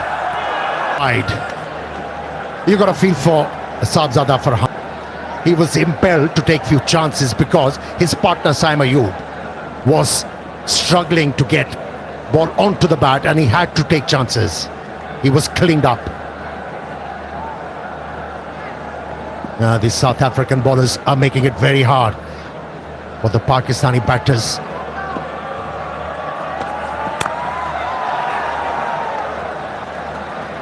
Excellent over. 5 overs done, Pakistan 32 for 1.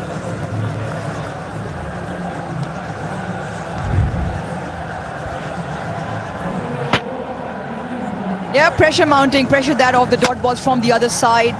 Gives himself far too much room. And Lazard Williams has the final say. Sabzada Farhan got off to a great start. 24 of 19.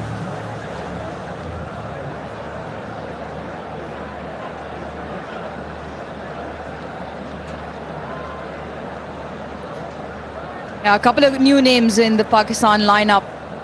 Babar Azam in for Fakhr Zaman is what Mike Hesson said at the press conference.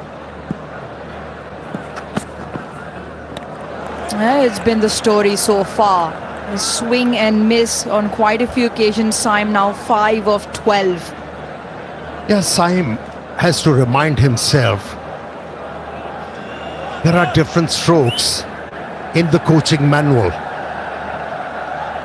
He has tempted so many times to hit the ball over mid-wicket without any success. Huge attendance, huge. It's good to see so many people still connected with the game.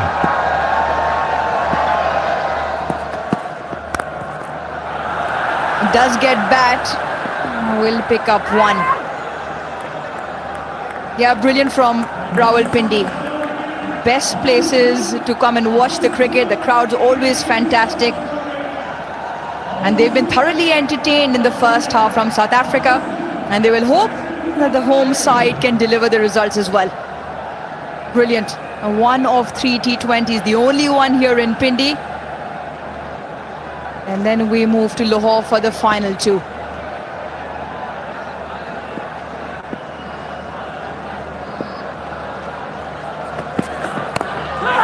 In the air!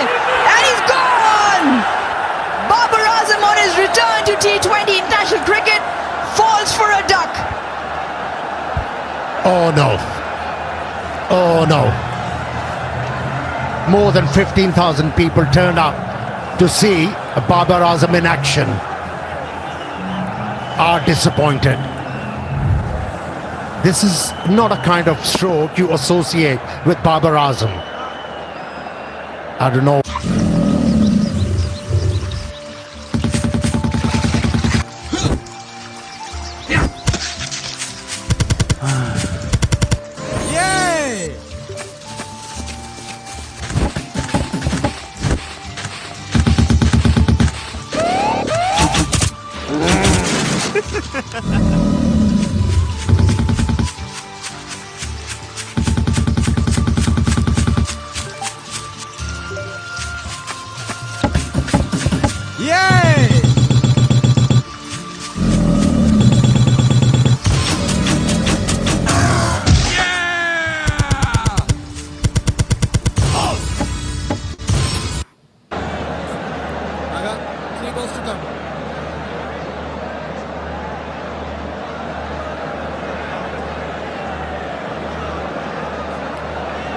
Pakistan skipper Salman Ali Agha in at 4.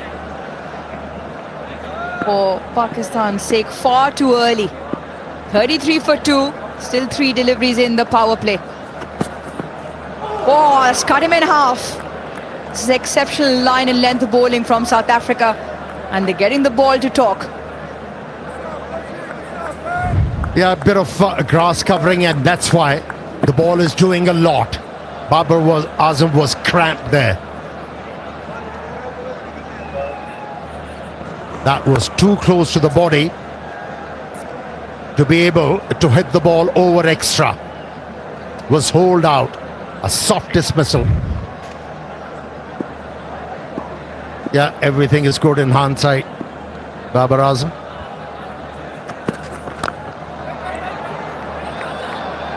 Little bit of panic. Little bit of panic, and why that is because Salman Ali Agha, Saim Ayub, both men at the crease are not in form. Not in terms of number of runs, not in terms of strike rate, not in terms of longevity at the crease.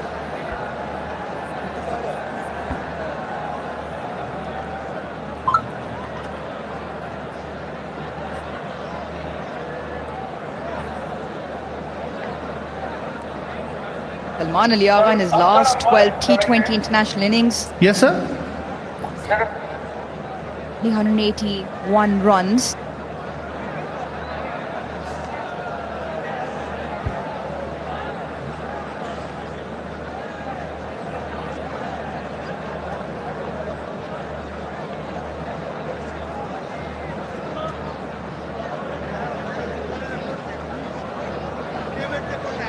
Stand by, guys.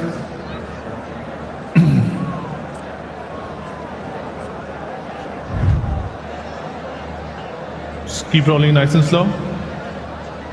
The batters are clearly grounding when the bail dislodged. I'm ready to make my decision for the big screen.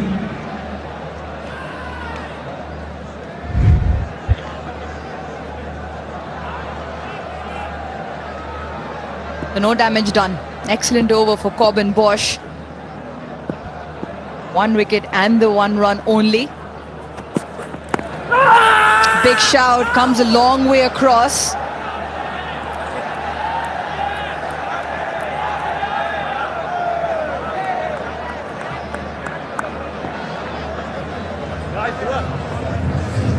Leg by signal, so maybe just on the angle. They don't take the review.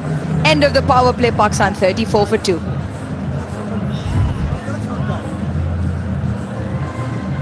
Yeah, Pakistan needed a good start. Saim Ayub was very lucky that he wasn't sent back to the dressing room.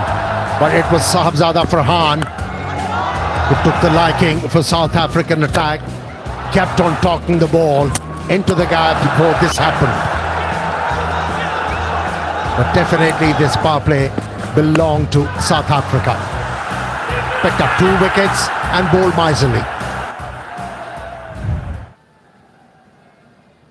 Right then, confirmation of the end of the power play. South Africa at the same stage were flying. 74 for 1. Pakistan's find themselves in a whole heap of trouble. Nazard Williams to continue.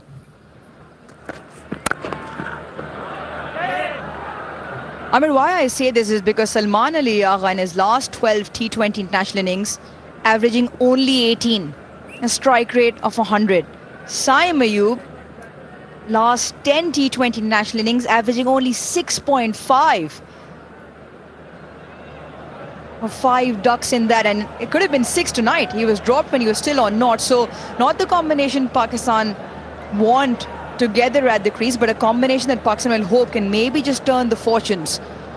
They've been given an extended run, yes, one being captain, and Saim up the order, given a longer run as well.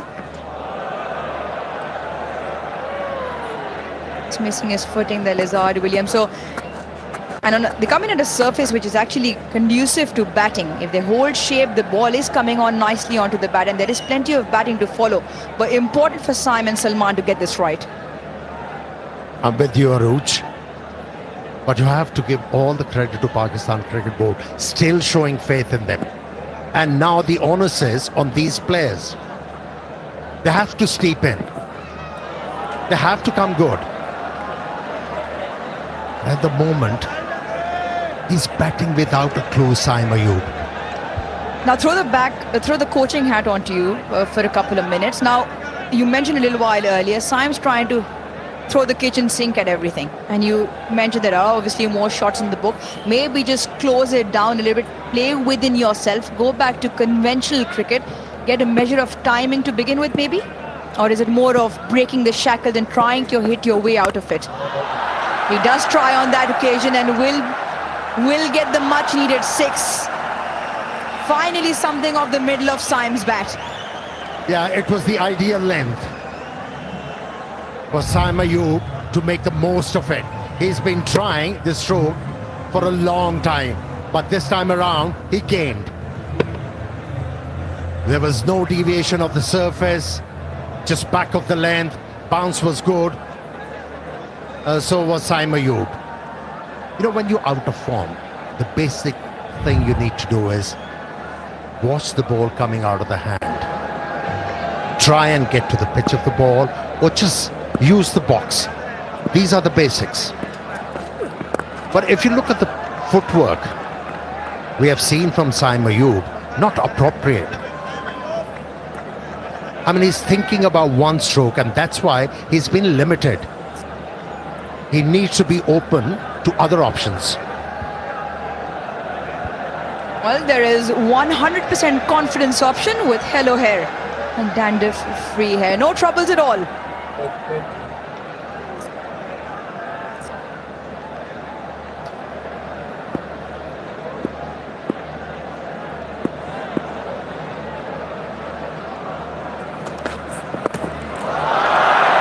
And picks it up. You just get 1 to fine.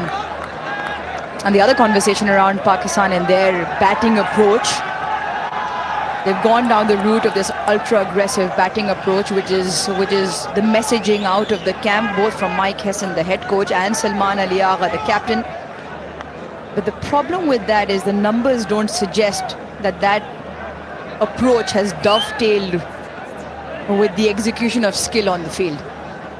One thing as a coach you have to determine very quickly before making a statement. Do my players have the capability? Would they be able to execute those plans I have in my mind? That's highly imperative. And if you don't know your team, how could you give them the plans? End of the over, 7 done, 43 for 2.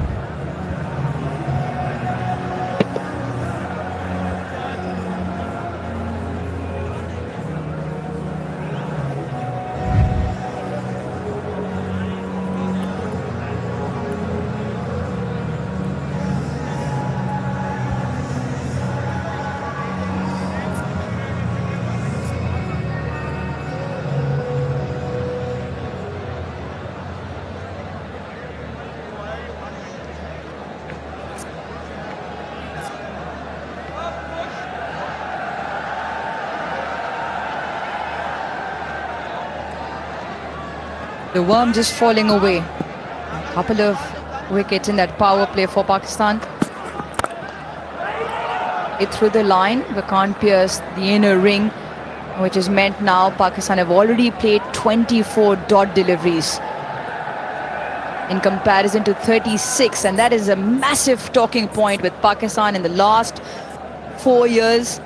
I mentioned in the first innings as well, 34% of dot ball percentage was Pakistan up until 2022, where the messaging changed, the approach changed, but things don't have seemed to have improved since. Wrapped in the front, and the finger goes up as well. First time he was lucky on line, this time maybe not so much. He sent it upstairs. Let's have a look.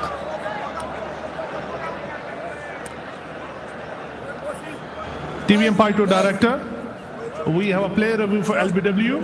On-field decision is out. I have checked feet is a fair delivery. Front on spin vision, please.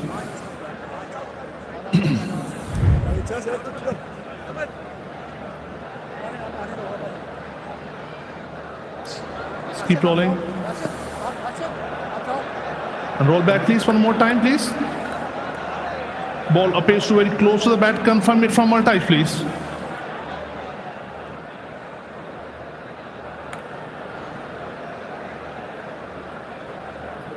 Just keep rolling. Keep rolling. I can see gap between bat and ball. Up to the pad, please. Satisfied, no bat involved. Ball tracking when you're ready, please. Original decision is out. Pitching got shot off. Impact in line. Wicket hitting. Rashid stay with the original decision out. Stand by. Easy decision for the third umpire. He confers with on-field umpire, and Pakistan loses third wicket in shape of their captain. Played too many dot deliveries, created pressure on himself, and faltered. Pakistan in dire straits, 43 for 3.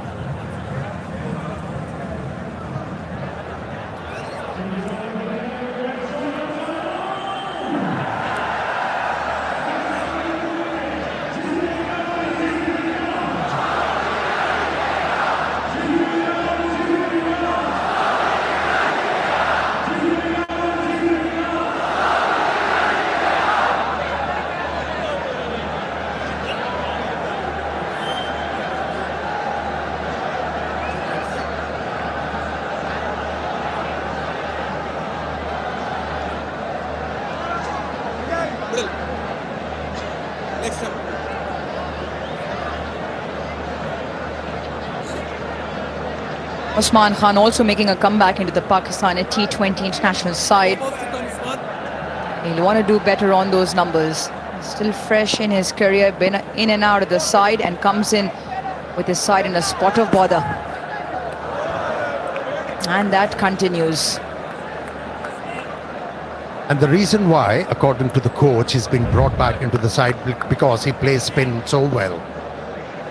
Yeah, he tried this throw too many times, Salman Ali Agha, and in the end, it was picked up. Yeah, talking about Usman Khan. Here, he has to deal with the fast bowlers on a pitch which is offering a bit of bounce and also deviation of the surface.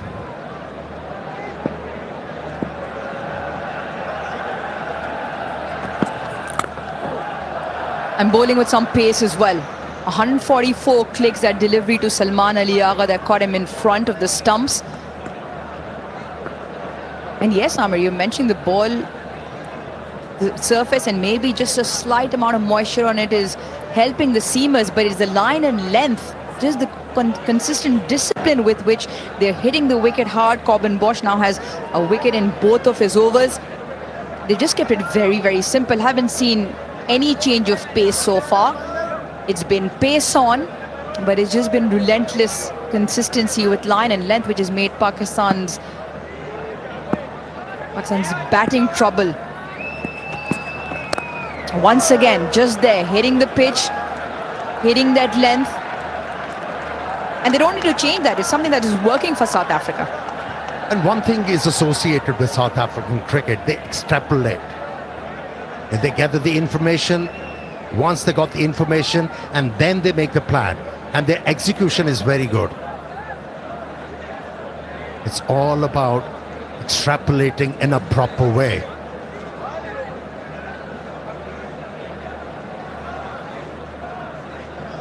Since Saim Ayub has tried to hit the ball over mid-wicket, they have angled the ball away consistently like that. What a delivery that was. Pace, bounce, movement of the surface, no clue. 44 for 3.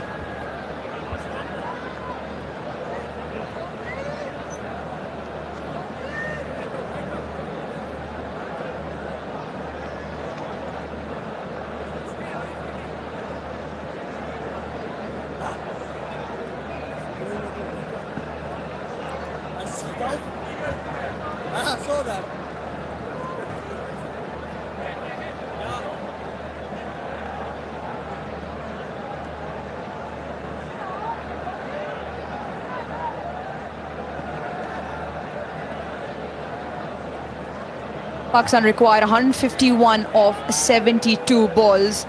They've already lost 3 key wickets and a change of pace in the bowling. Slow left-arm orthodox from George Linder. After the seamers have done extremely well. Kept Pakistan in check.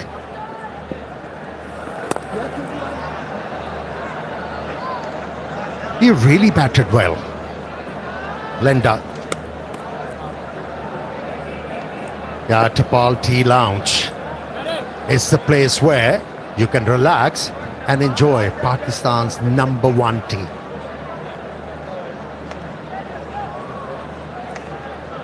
Yeah, at one time Pakistan had the charge of the game when they picked up in the middle overs very quickly, and it was Linder who got that innings a bit of momentum again. It's in the air. And this will clear. Here's the time for Saim Ayub to excel. Not a lot of turn available for the spinners from this surface. And he can back himself into expressing himself. 50 on the board for Pakistan. Yeah, in his arc, slightly over-pitched. And Saim looking to hit the ball straight. What he now needs to do is rotate strike. Yes, if the ball's there for a boundary, go for it, but he can't afford to keep chewing up dot deliveries. And then look for that release shot.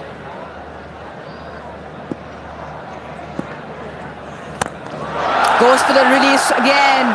This time times it even better. Goes even for the back-to-back sixes from Saim Ayub. Breaking the shackles now.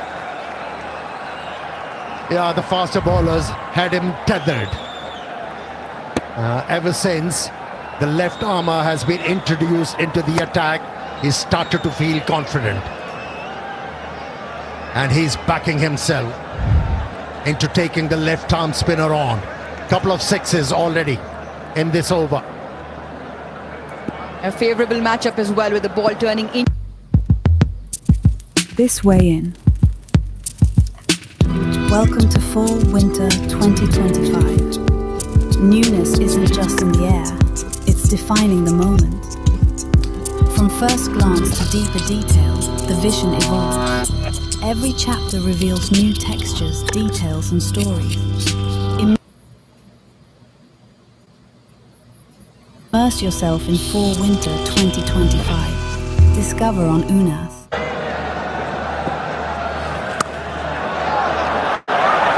Cuts it away, sweeper will clear it. Picks it up.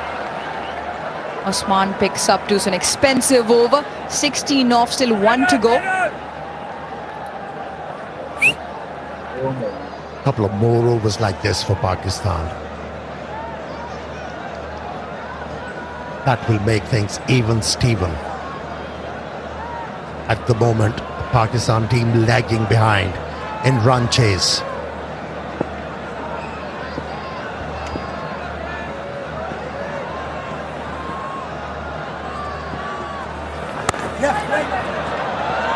Sends him back. Does he get back? Quinton de Kock misses. Everything happening out there. The over of spin going for 16. 9 done. 60 for 3.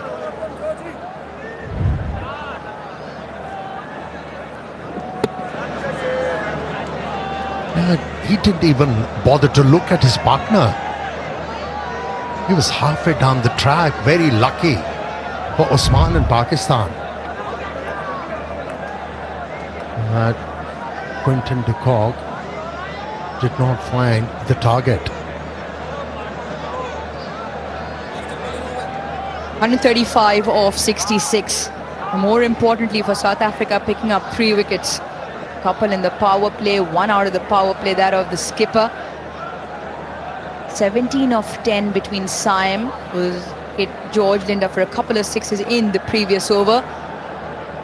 The asking rate 12.2. So Pakistan need a move on.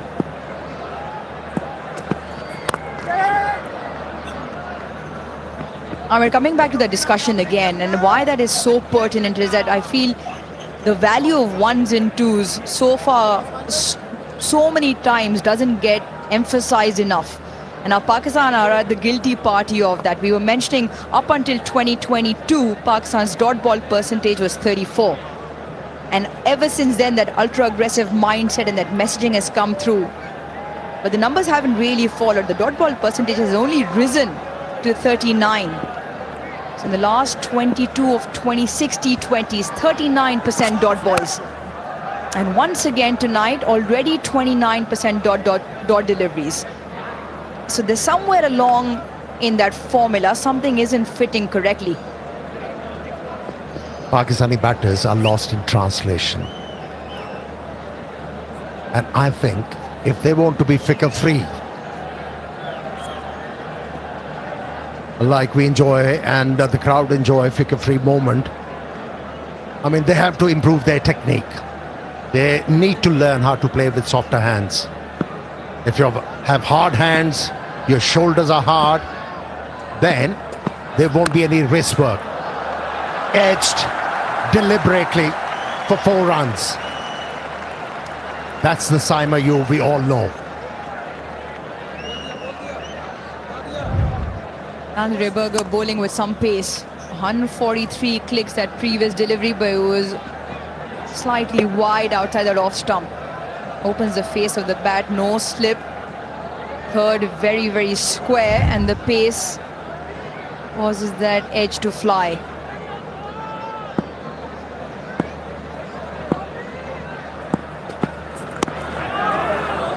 Yeah, to finish the point you were trying to make, you know, what we want to see is Pakistani batters improving their technique. Coming back to the flicker-free moment, you can download the app. Plenty of smiles on your face because you get the insurance you need on your fingertips. And when I say technique, the most important aspect when you talk about the technique, the defensive technique. If you have the basics right, from there you can excel. If you don't have the basics right, you are going to falter. And falter in crucial situations for Pakistan.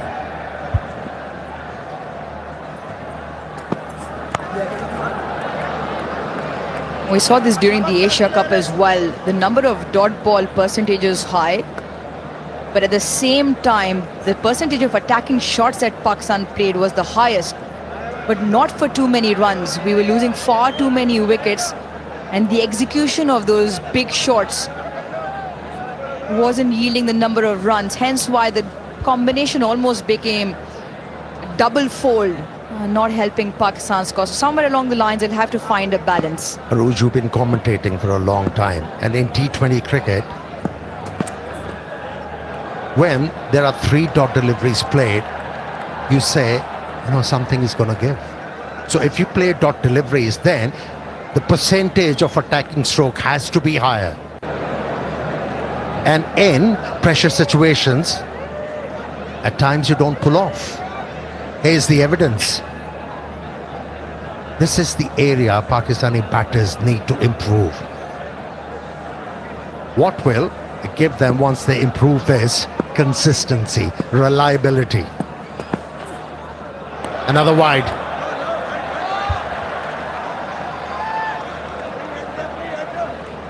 Pakistan bowled 10 wides and a no ball. South Africa now 3 and 1 no ball. But this is extremely important. No matter how short the format, the number of dot ball percentage the batting line plays has a huge effect, either chasing or setting targets. Pakistan's dot ball percentage lately 40% in the last 3 years at an average. Oh, what a stunning piece of bowling to end the over. 10 overs done, Pakistan 70 for 3. Time for a bit of a breather.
Match summary, Pakistan need 125 runs of 60 balls, still a doable job.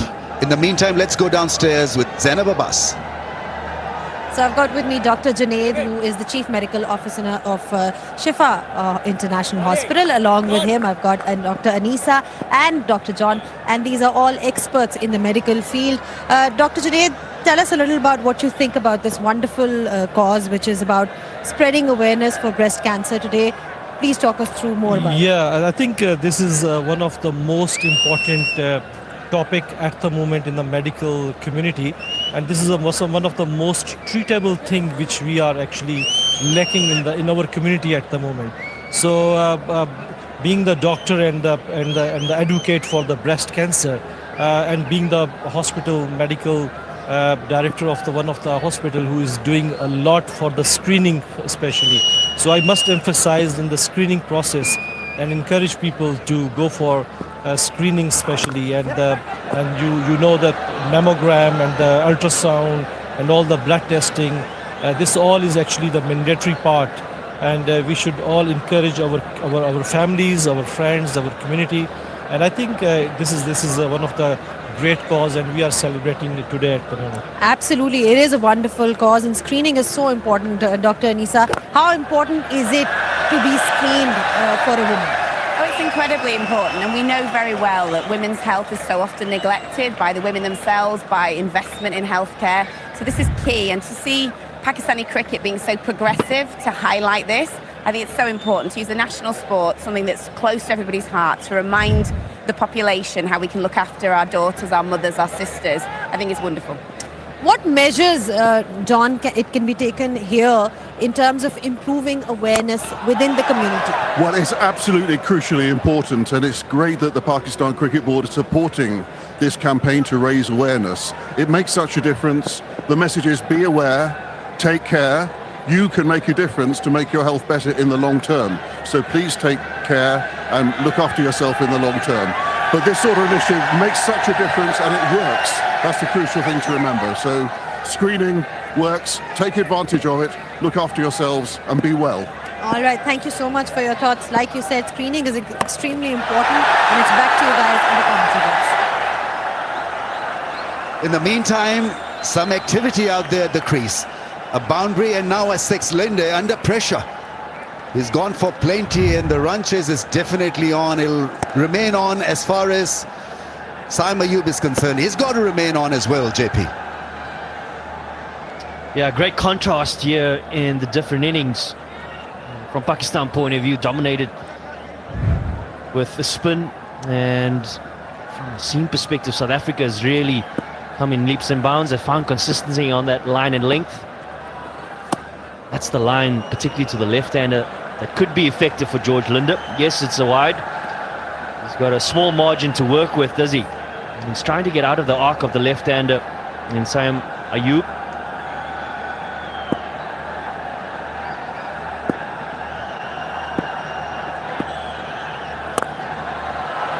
Yeah, the timing was just about coming back when he's thrown it away once again. Saim Ayub was looking so good. And against the run of play, Pakistan losing a set article. He's played extremely well, but he's done now. Yeah, that's the beauty of T20 cricket. You're never out of it. And even though George Linde was up against it, he still kept his nerve and changed the tactic, went slightly wider against Saim Ayub and finds victory. 37 of 28 for Saim Ayub. Pakistan now 82 for 4.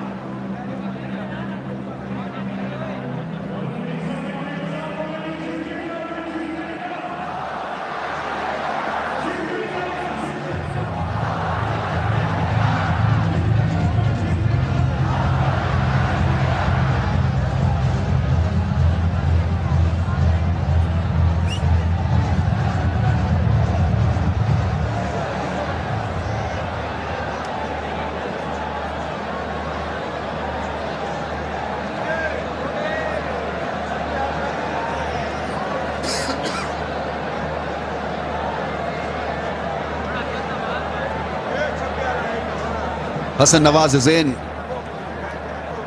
4 down Pakistan. Leading a partnership at pace. Leading Hassan Nawaz to crack it big, 83 for 4.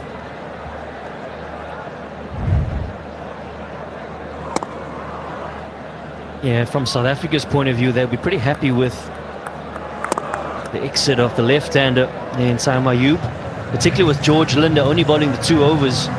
Felt that was the matchup that Ayub was looking for to try and dominate. And in the end, he perishes to him as well. Elation for South Africa. The skipper happy Smiles all around.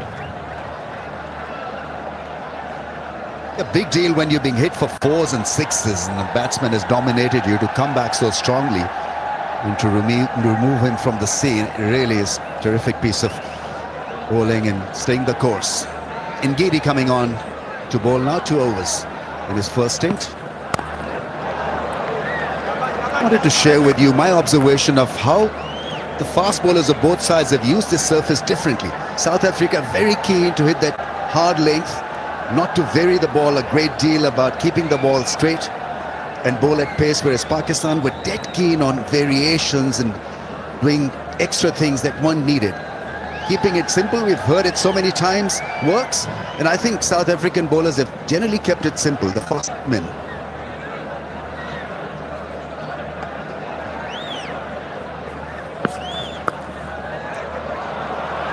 That's gone fine for runs, sliding, skidding, stopping a 4. Corbin Bosch there, doing well. Yeah, I think from South Africa's point of view, they've identified the surface to be the variation, particularly from a seamer's point of view. And just trying to be the old school top of off stump with the odd bouncer is really the order of play.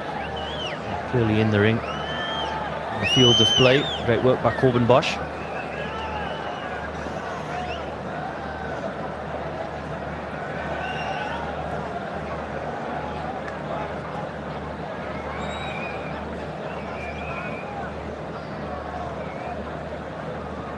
I think he's done extremely well. I don't think any amount of angle, any degree of angle is going to make that into a boundary. Clean pick up, throw, extremely well done in the end.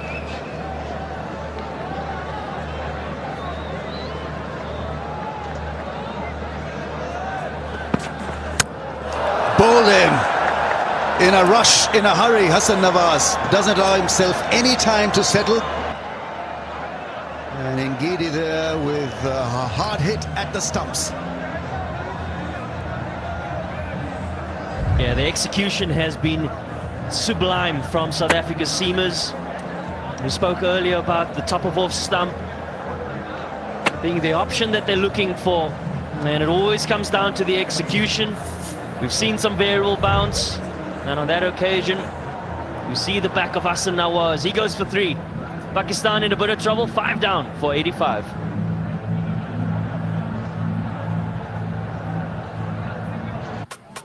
عينك على أثاث؟ تدور على سماعة ولا جهاز؟ عينك على جاكيت؟ على مجوهرات؟ على بي سي؟ جهز بطاقتك. الأسبوع الأزرق بدأ. اشتري الحين كل شيء عينك عليه بعروض مع أكثر من 200 شريك باستخدام بطاقات مصرف الراجح.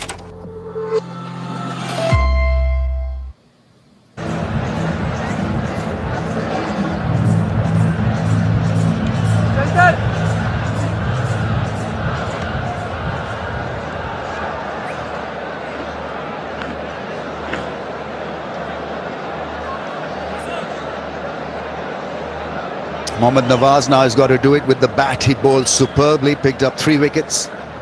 In the middle phase of the bowling innings, he is absolutely flawless with his thinking, with his execution. Strike rate of 133, it's about occupying the crease right now. Use the conditions differently, South African pacers, and superbly. There's a purpose and they're religiously following this. Hard length, targeting the stumps, and Pakistan all over the place.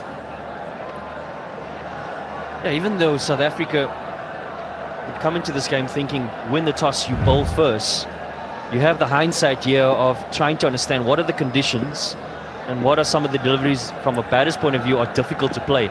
And the batters would have spoken to the bowlers. They would have spoken about that length. A bit of a misfield.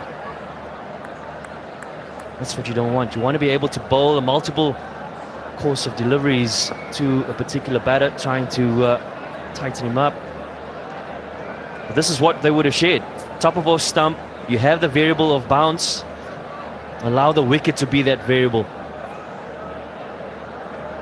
always feel that the coaching staff is there to help you make those strong decisions. It's about improving the intellect and reading the situation, game awareness, whatever you want to call.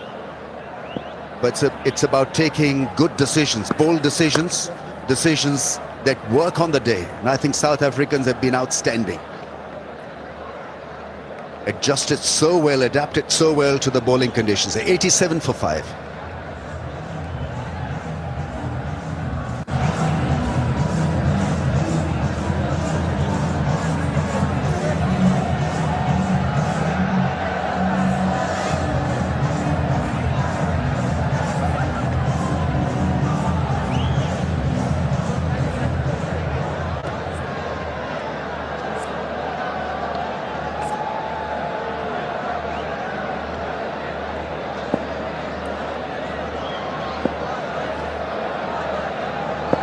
One of less than 50 balls. Can they do it? 5 wickets down. Gone. Well, he's supposed to be excellent player of spin bowling, not to be tonight. Usman Khan perishes. Looking to come down the wicket and somehow gets beaten because he was just a little bit early and showed his hand a little early to go with that cut shot. Yeah, a hint of turn for George Linder. Just sat a little bit in the crease. And we spoke earlier about the fact that the left-hander is no longer at the crease. It allows for South Africa to try and attack they do. Usman Khan, he goes for 12. 87 for 6, Pakistan.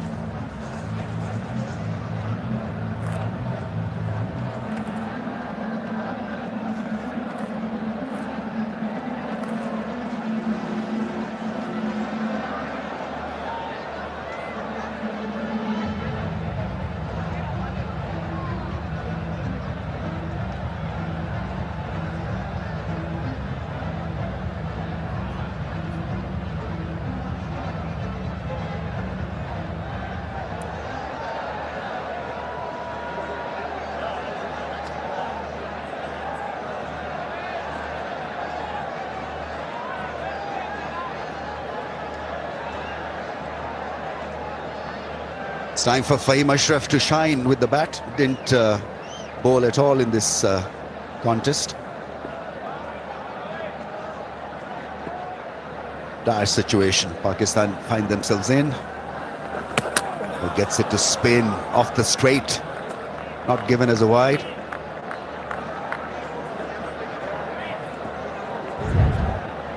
But this wasn't a special shot. They're beaten by a flatter trajectory. Decided to come out of the crease just a little too early, allowed Linde to really take him out. Bowled a little wider outside the off stump. He's picked up 2.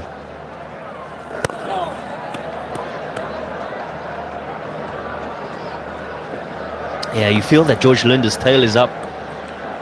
Went for quite a few in his first first over rather, and fought his way back. Mentioned earlier about this is the beauty of T20 cricket. Momentum can shift within a space of 2 to 3 deliveries. All of a sudden a wicket has put Pakistan well on the back foot. A couple of wickets for that matter.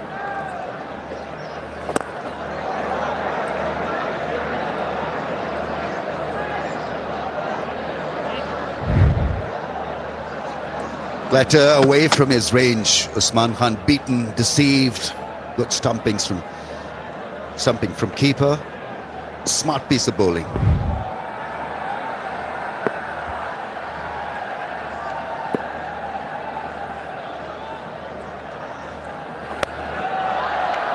And gone. Trying a reverse. Fahim Ashraf is removed from the scene. Linda has been outstanding after a punishing start. He's come back strongly, 3 wickets, and derailing Pakistan's progress massively. Well, we spoke about momentum shifts, and for George Linder, it's taken 3 wickets in 7 deliveries. And he has certainly tightened the screws here for Pakistan. Comfortable catch in the end for Lazard Williams. And that sees the back of Fahim Ashraf. He goes for just one. And Pakistan trailing 7 down, 89.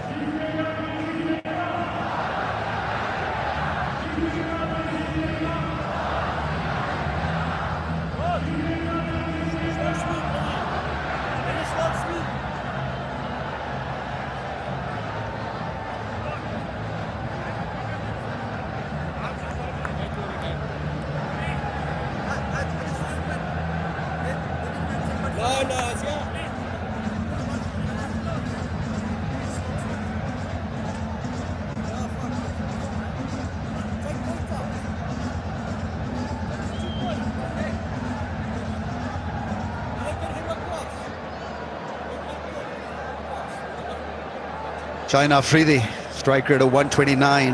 Pakistan 7 down for 89.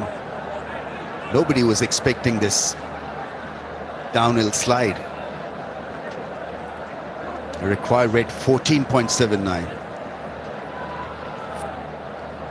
South Africa finding an unlikely hero after being put away for plenty in his first over and a half. He's made his presence felt, Linde. 3 for 31.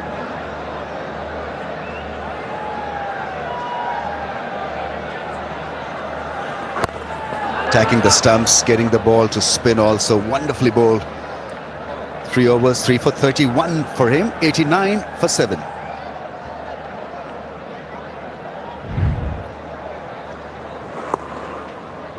Yeah, the standout for George Linde is the ability to gain confidence in the wicket of Saim Ayub and attacks the stumps more. And if anything, you got to hit it off the stumps, creating opportunities to get wickets. And wickets he's got.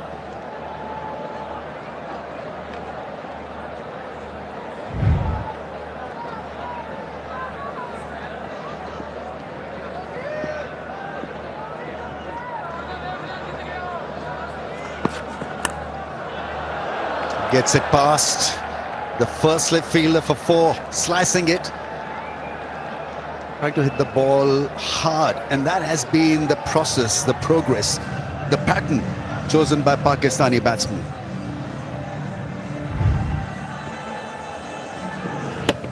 Yeah, 7 down Pakistan. The required run rate hovering around the 15 mark. Need to find some boundaries. Doesn't matter how you get them at this point. It's the important part that you're giving it a go.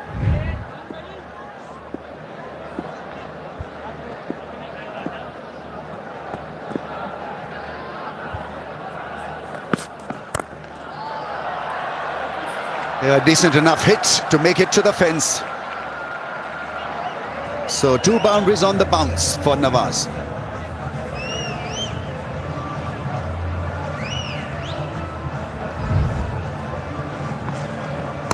I don't think South Africa will be too disappointed with this. They're certainly hitting their mark in terms of the line and length, hitting top of off stump. And Pakistan still finding a way, but they're executing their skill. That's the most important part.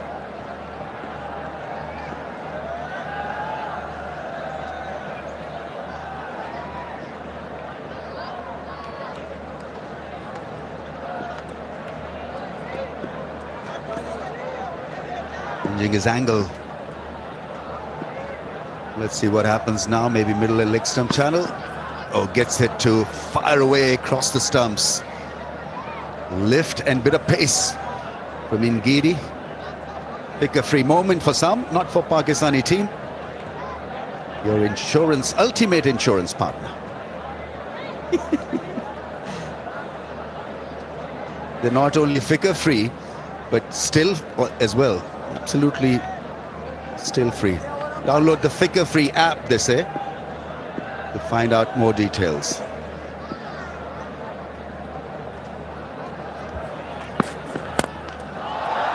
Big shot. That's a decent hit for 6. Down the ground. It's Nawaz's night from Pakistan. He bowls superbly. He's hitting them crisply. 100 comes up for Pakistan. Yeah, he's had an outstanding time with the ball, as Mohammad Nawaz. He spoke in the mid-innings interview that he's been working hard at his batting.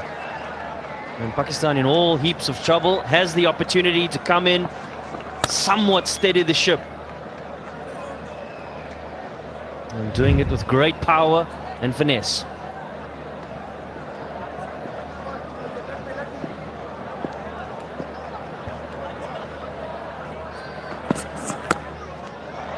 Yeah, nicely done. Yorker length put away square.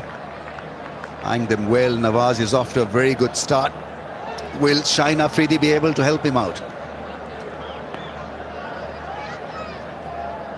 Plenty of runs to play with South Africa, so in no danger of being overtaken at this stage by Pakistan. Required is 14.76.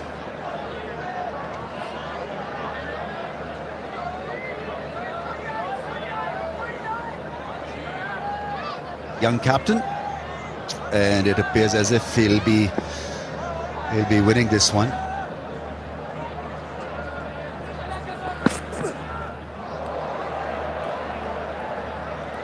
Ends with a bouncer. It's 104 for 7.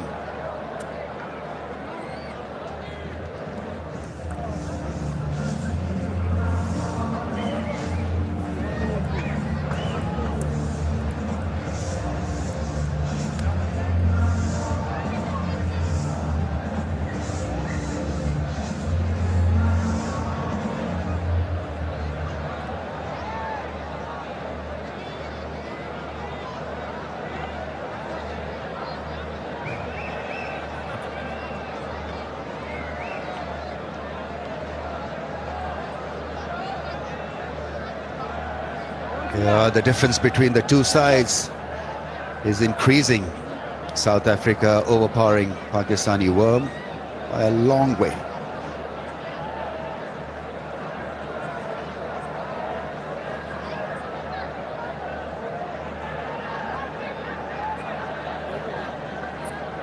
He's been very impressive. He's got pace, and today his direction has been outstanding. He's hit the length, as most other South African pacers, and have extracted a lot out of the surface. It was supposed to be batting friendly, and even at 200 haven't looked comfortable in the games gone by.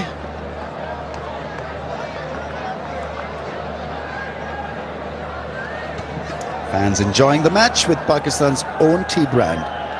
Some garam chai and a bit of gupshup to go with garam chai.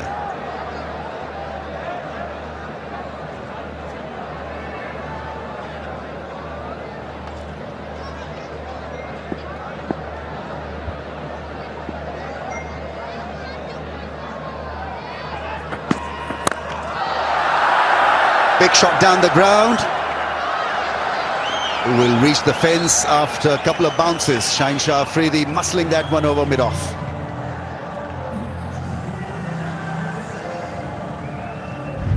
Yeah, South Africa opting for the aggressive field positions, both mid-on and mid-off, still in the ring. And just the one bounce to the fence, but on that occasion, Shaheen Afridi, he's up to the task, gets a little bit of width, and gets the ability to free his arms for a welcome boundary.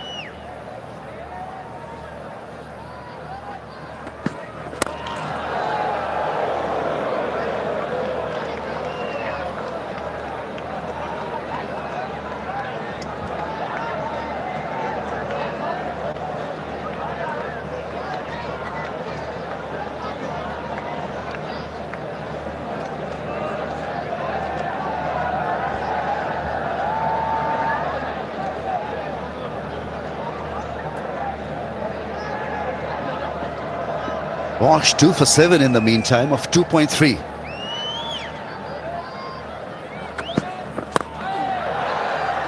Massive miss hit. He's now got 3 for 7. Shaheen Afridi, the latest one to bite the dust. He's trying to look at the splice of his blade. Never could get it over the infield. It was straight, it was quick, and it was all over for Afridi. Yeah, this is really impressive by the Proteas and the skipper, keeping his field in play, and sees the back of Shaheen Afridi. He goes for 4. Pakistan 109 for 8.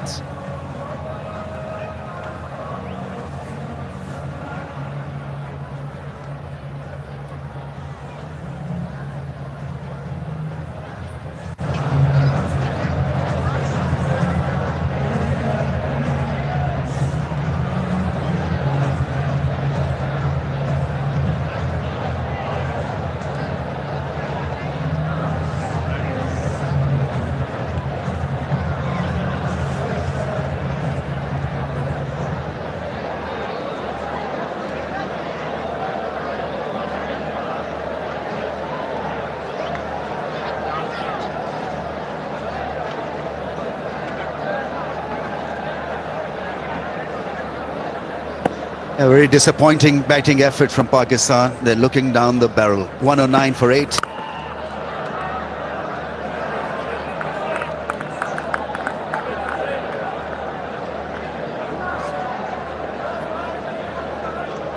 كل درب له بداية إلا دربنا حمل خطينا.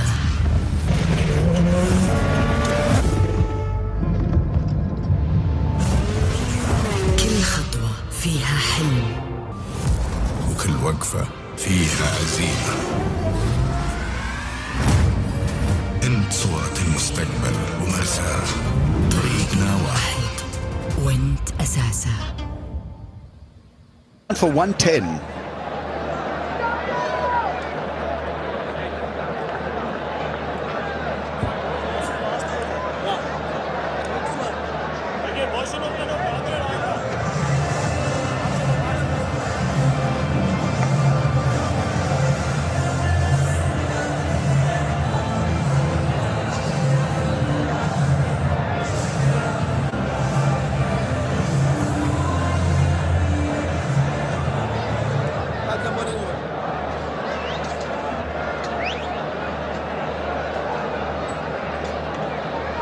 Yeah, South Africa clinical in all three departments this evening. Word that perhaps comes to mind is general game awareness. Armin Sohail.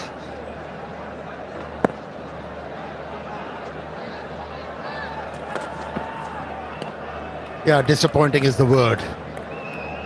This batting effort definitely lackluster.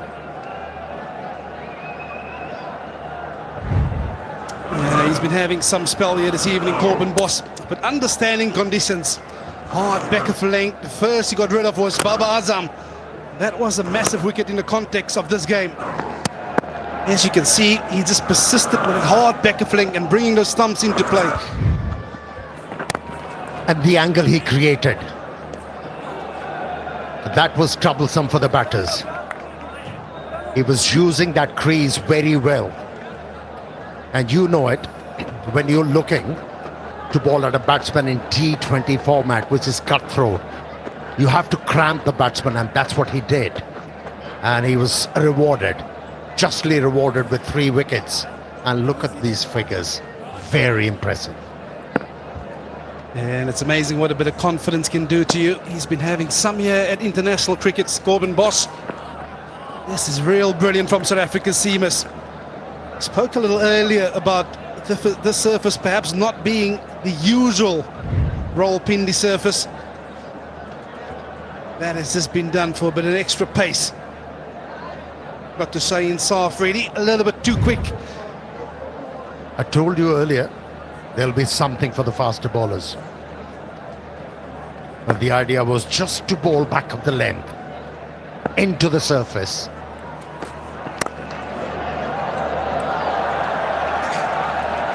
Yeah, an excellent shot. He's going to pick up a boundary. Yes, they do.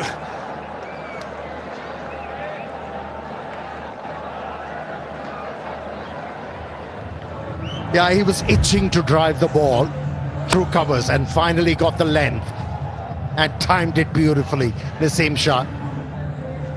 He's handy with the bat. He has won few matches for Pakistan.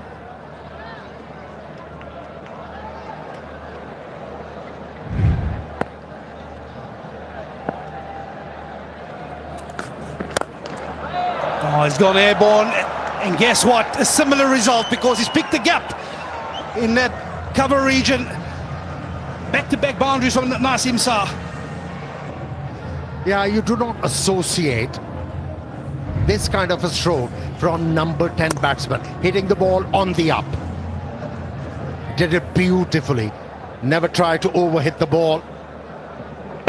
Just used the pace and directed the ball into the gap. Couple of boundaries.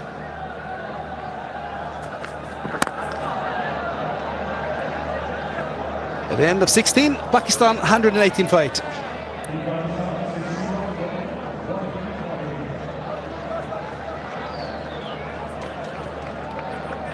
Yeah, of course, T20I series consists out of 3 T20s.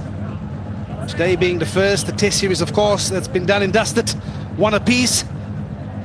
Second T20I on the 31st of October. And then the third one, the very day after, the 1st of November.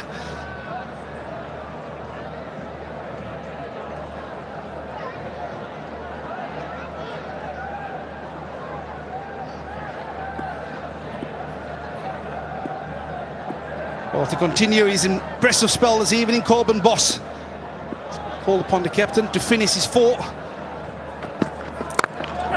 That's an excellent shot, I tell you what. Numbers 9 and 10 might have a word with the batters in the dugout afterwards. Ever since Nawaz has made a comeback into the Pakistani side, he's proved to be a much more improved cricketer. He's bowling well, picking up wickets for Pakistan, and then he gathers crucial runs. That was a good stroke.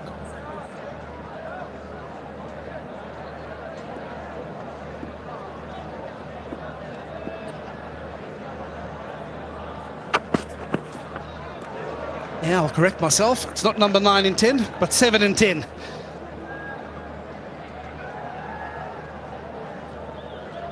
KFC, flip the bucket challenge. All you have to do is flip the KFC bucket and wear it on your head as quickly as possible. And the winner will get KFC. Finger-licking good prizes.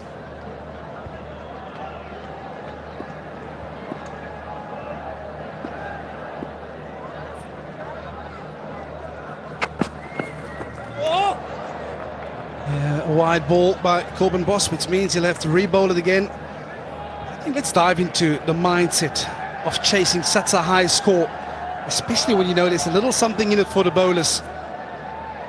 From a Pakistan perspective, you almost feel that the batters never gave themselves an opportunity to get used to how this surface will react under lights.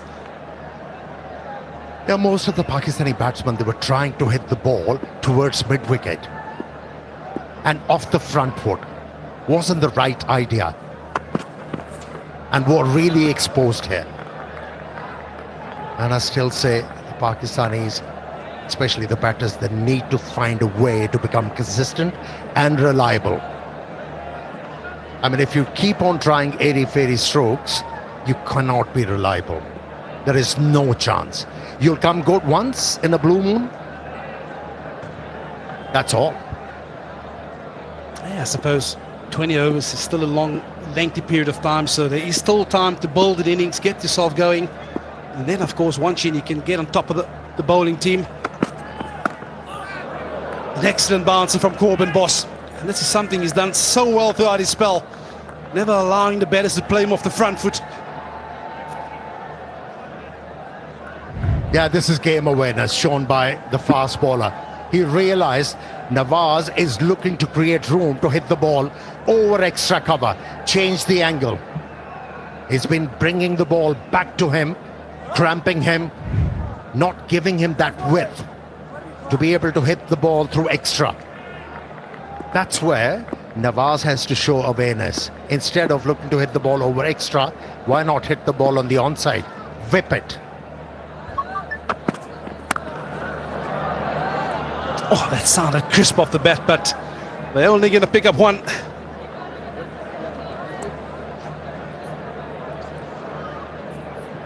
Well, there's always a selfie moment with Vigotel Mobile.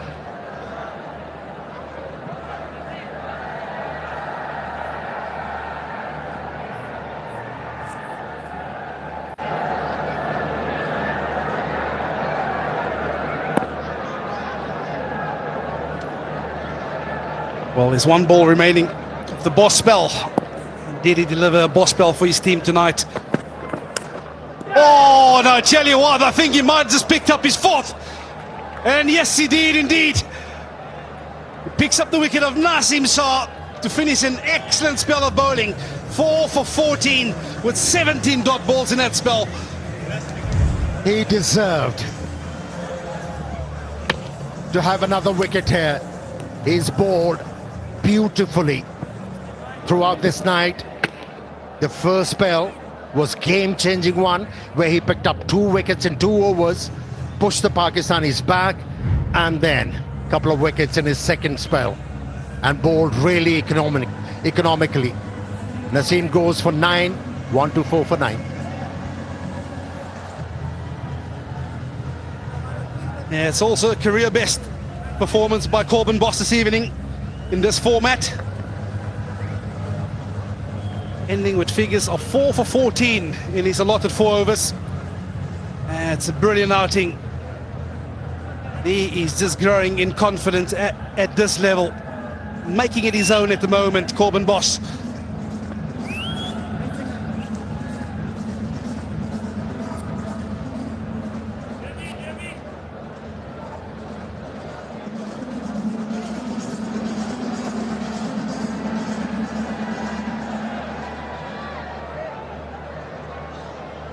New batter, Abra Ahmed. He comes in with his team in all kinds of trouble.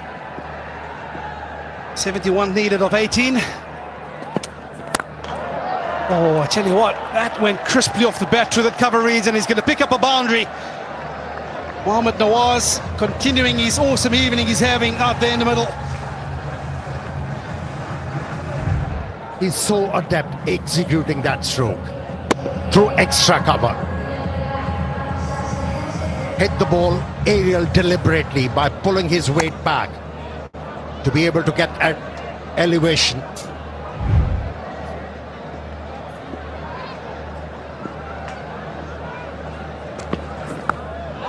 Oh, tell you what, he still has the innovation game as well to help himself to a maximum. Mohammad Nawaz can do absolutely no wrong this evening, even in a losing course. Should I be calling this deft touch? No effort there. Just use the pace, use the angle. And off she went. Flew over the line.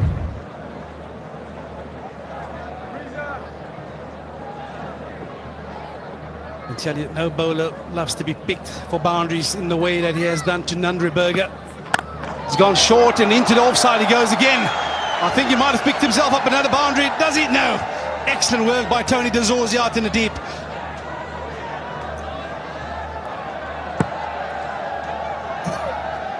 He definitely knows where the gaps are.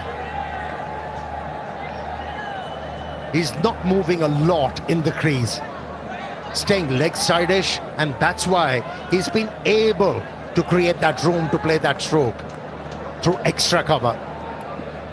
35 from 17 deliveries.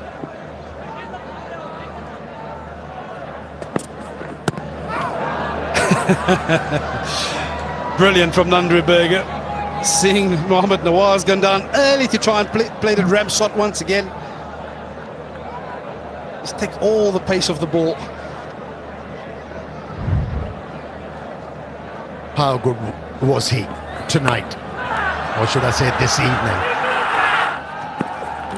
Beaten Pakistani batters with pace. Lengths were immaculate. Did not allow any freedom to the batters to free their arms.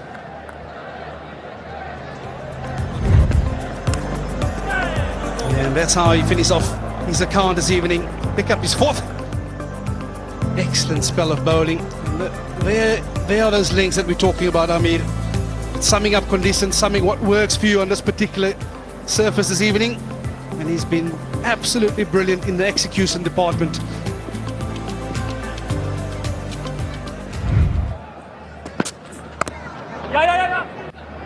You can make so many plans. The important thing, execution.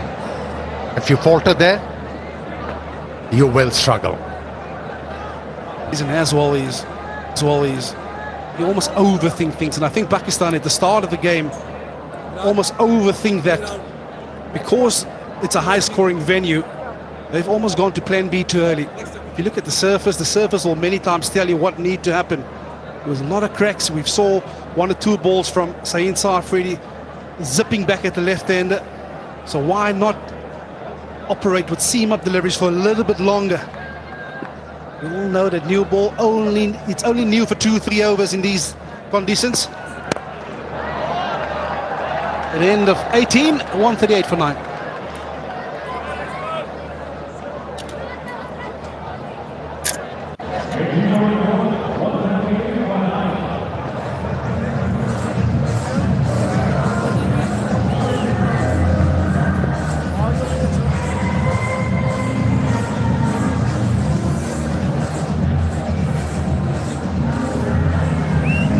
Yeah, the opening match of this 3-match T20I series. South Africa being asked to bat first. They managed to get themselves to 194 for 9. Compliments of some awesome batting from Reza Hendricks at the top of the order, 60. A little cameo by George Linder. Get him to a total that one would feel was always going to be a touch too far for Pakistan on this kind of surface. Well, it's a change of bowling. It's a return for Lazard Williams. He's also been impressive this evening. 1 for 20 in his 3 overs so far.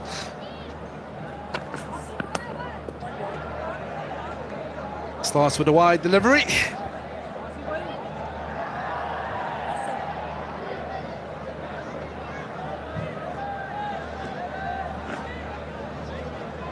Yeah, Flickr Free moment. Download Flickr Free app now. Your ultimate insurance partner.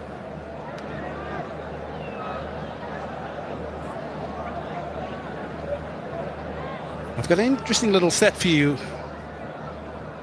South Africa becomes the first team to win a T20 international, batting first here at Rawalpindi.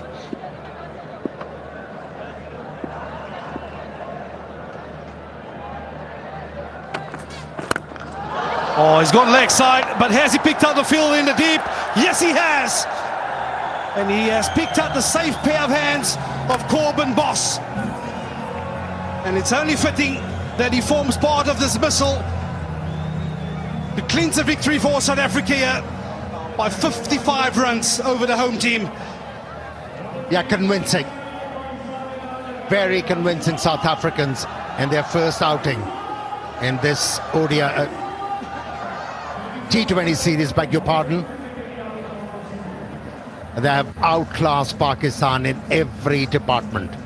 Batted well, managed to pick up a big total and then restricted Pakistan to 139. That's how the last wicket was picked. And that was of Nawaz, who couldn't time the ball, who couldn't get the elevation right and was holed out. Easy catch. But Bosch can't do anything wrong this evening. Yeah, convenient departments. They were inserted to bat, managed to get themselves to 194 for 9. Yeah, happy captain. He's marshaled his troops to great effect this evening. Summed up conditions. And for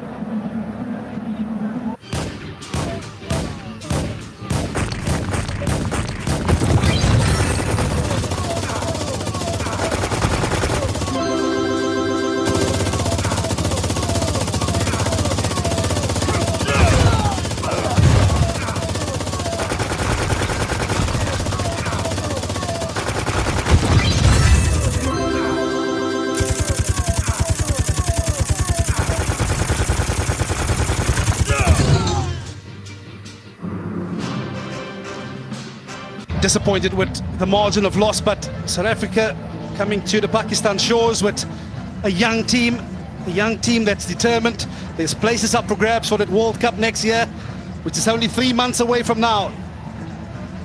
So in many ways, there's teams around the globe work out combinations. It's also about gaining form heading into that World Cup next year. Of course, being played on subcontinent shores. So there's a lot of confidence to be taken away from this first T20I for that men in green and gold. And I think it's about time for the Pakistani team to get there thinking right and learn how to execute plans. At the moment, it's not happening for Pakistan. They needed a good start to be able to chase down 194. A foundation wasn't laid by the openers, and then there was a struggle for the middle order batsmen.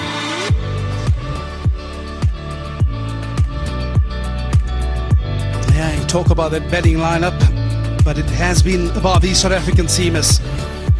Nandreberger setting the tone up front. Yeah, he must have been a little bit costly towards the back end, but Lungin Gidi 1 for 35. But it's really been about the Williams Boss show. 2 for 21 in 3.1 for Williams. And then how are those for figures for Corbin Boss? 4 for 14 in his 14 overs, with his 4 overs, pardon me, with 17 dot balls. Absolutely exceptional. Yeah, if you look at the follow wickets, one thing is quite evident. South African bowlers, they were looking to bowl back of the length, and most of the Pakistani batters, they were trying to hit the ball on the front foot. It doesn't happen. You have to move your back leg to be able to deal with those deliveries. Since they never used their back leg, really struggled. Yeah, it really has been about match awareness, game awareness, what's going to make you effective on this surface. South Africa's bowlers, they've been absolutely brilliant in the execution department. Hitting top of off, that's what the surface cried out this evening. That was a brilliant piece of bowling by George Linder, understanding that he was trying to come down at him, just holding back the pace a little bit, and of course using his height to great effect. This time round he went for the reverse sweep, easy catch at point for Lazard Williams. In many ways Pakistan just couldn't get started in the batting department. South Africa picking up wickets on regular occasions, meaning that they were bossing this game with ball in hand this evening. Well, talk about bossing the game. That man, Kerwin Bosch, definitely bossed his spell this evening. And that is the final nail in the coffin for Pakistan. And guess who's part of this missile called Kerwin Bosch again? Yeah, he had the omnipresence tonight. 4 wickets and a catch.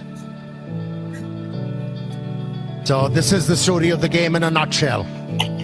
South Africa managed 194 in their allotted 20 overs, and in reply, Pakistan was way short, losing the game by 55 runs. Yeah, with that being said, we're going to take a short break. Don't go anywhere because we'll be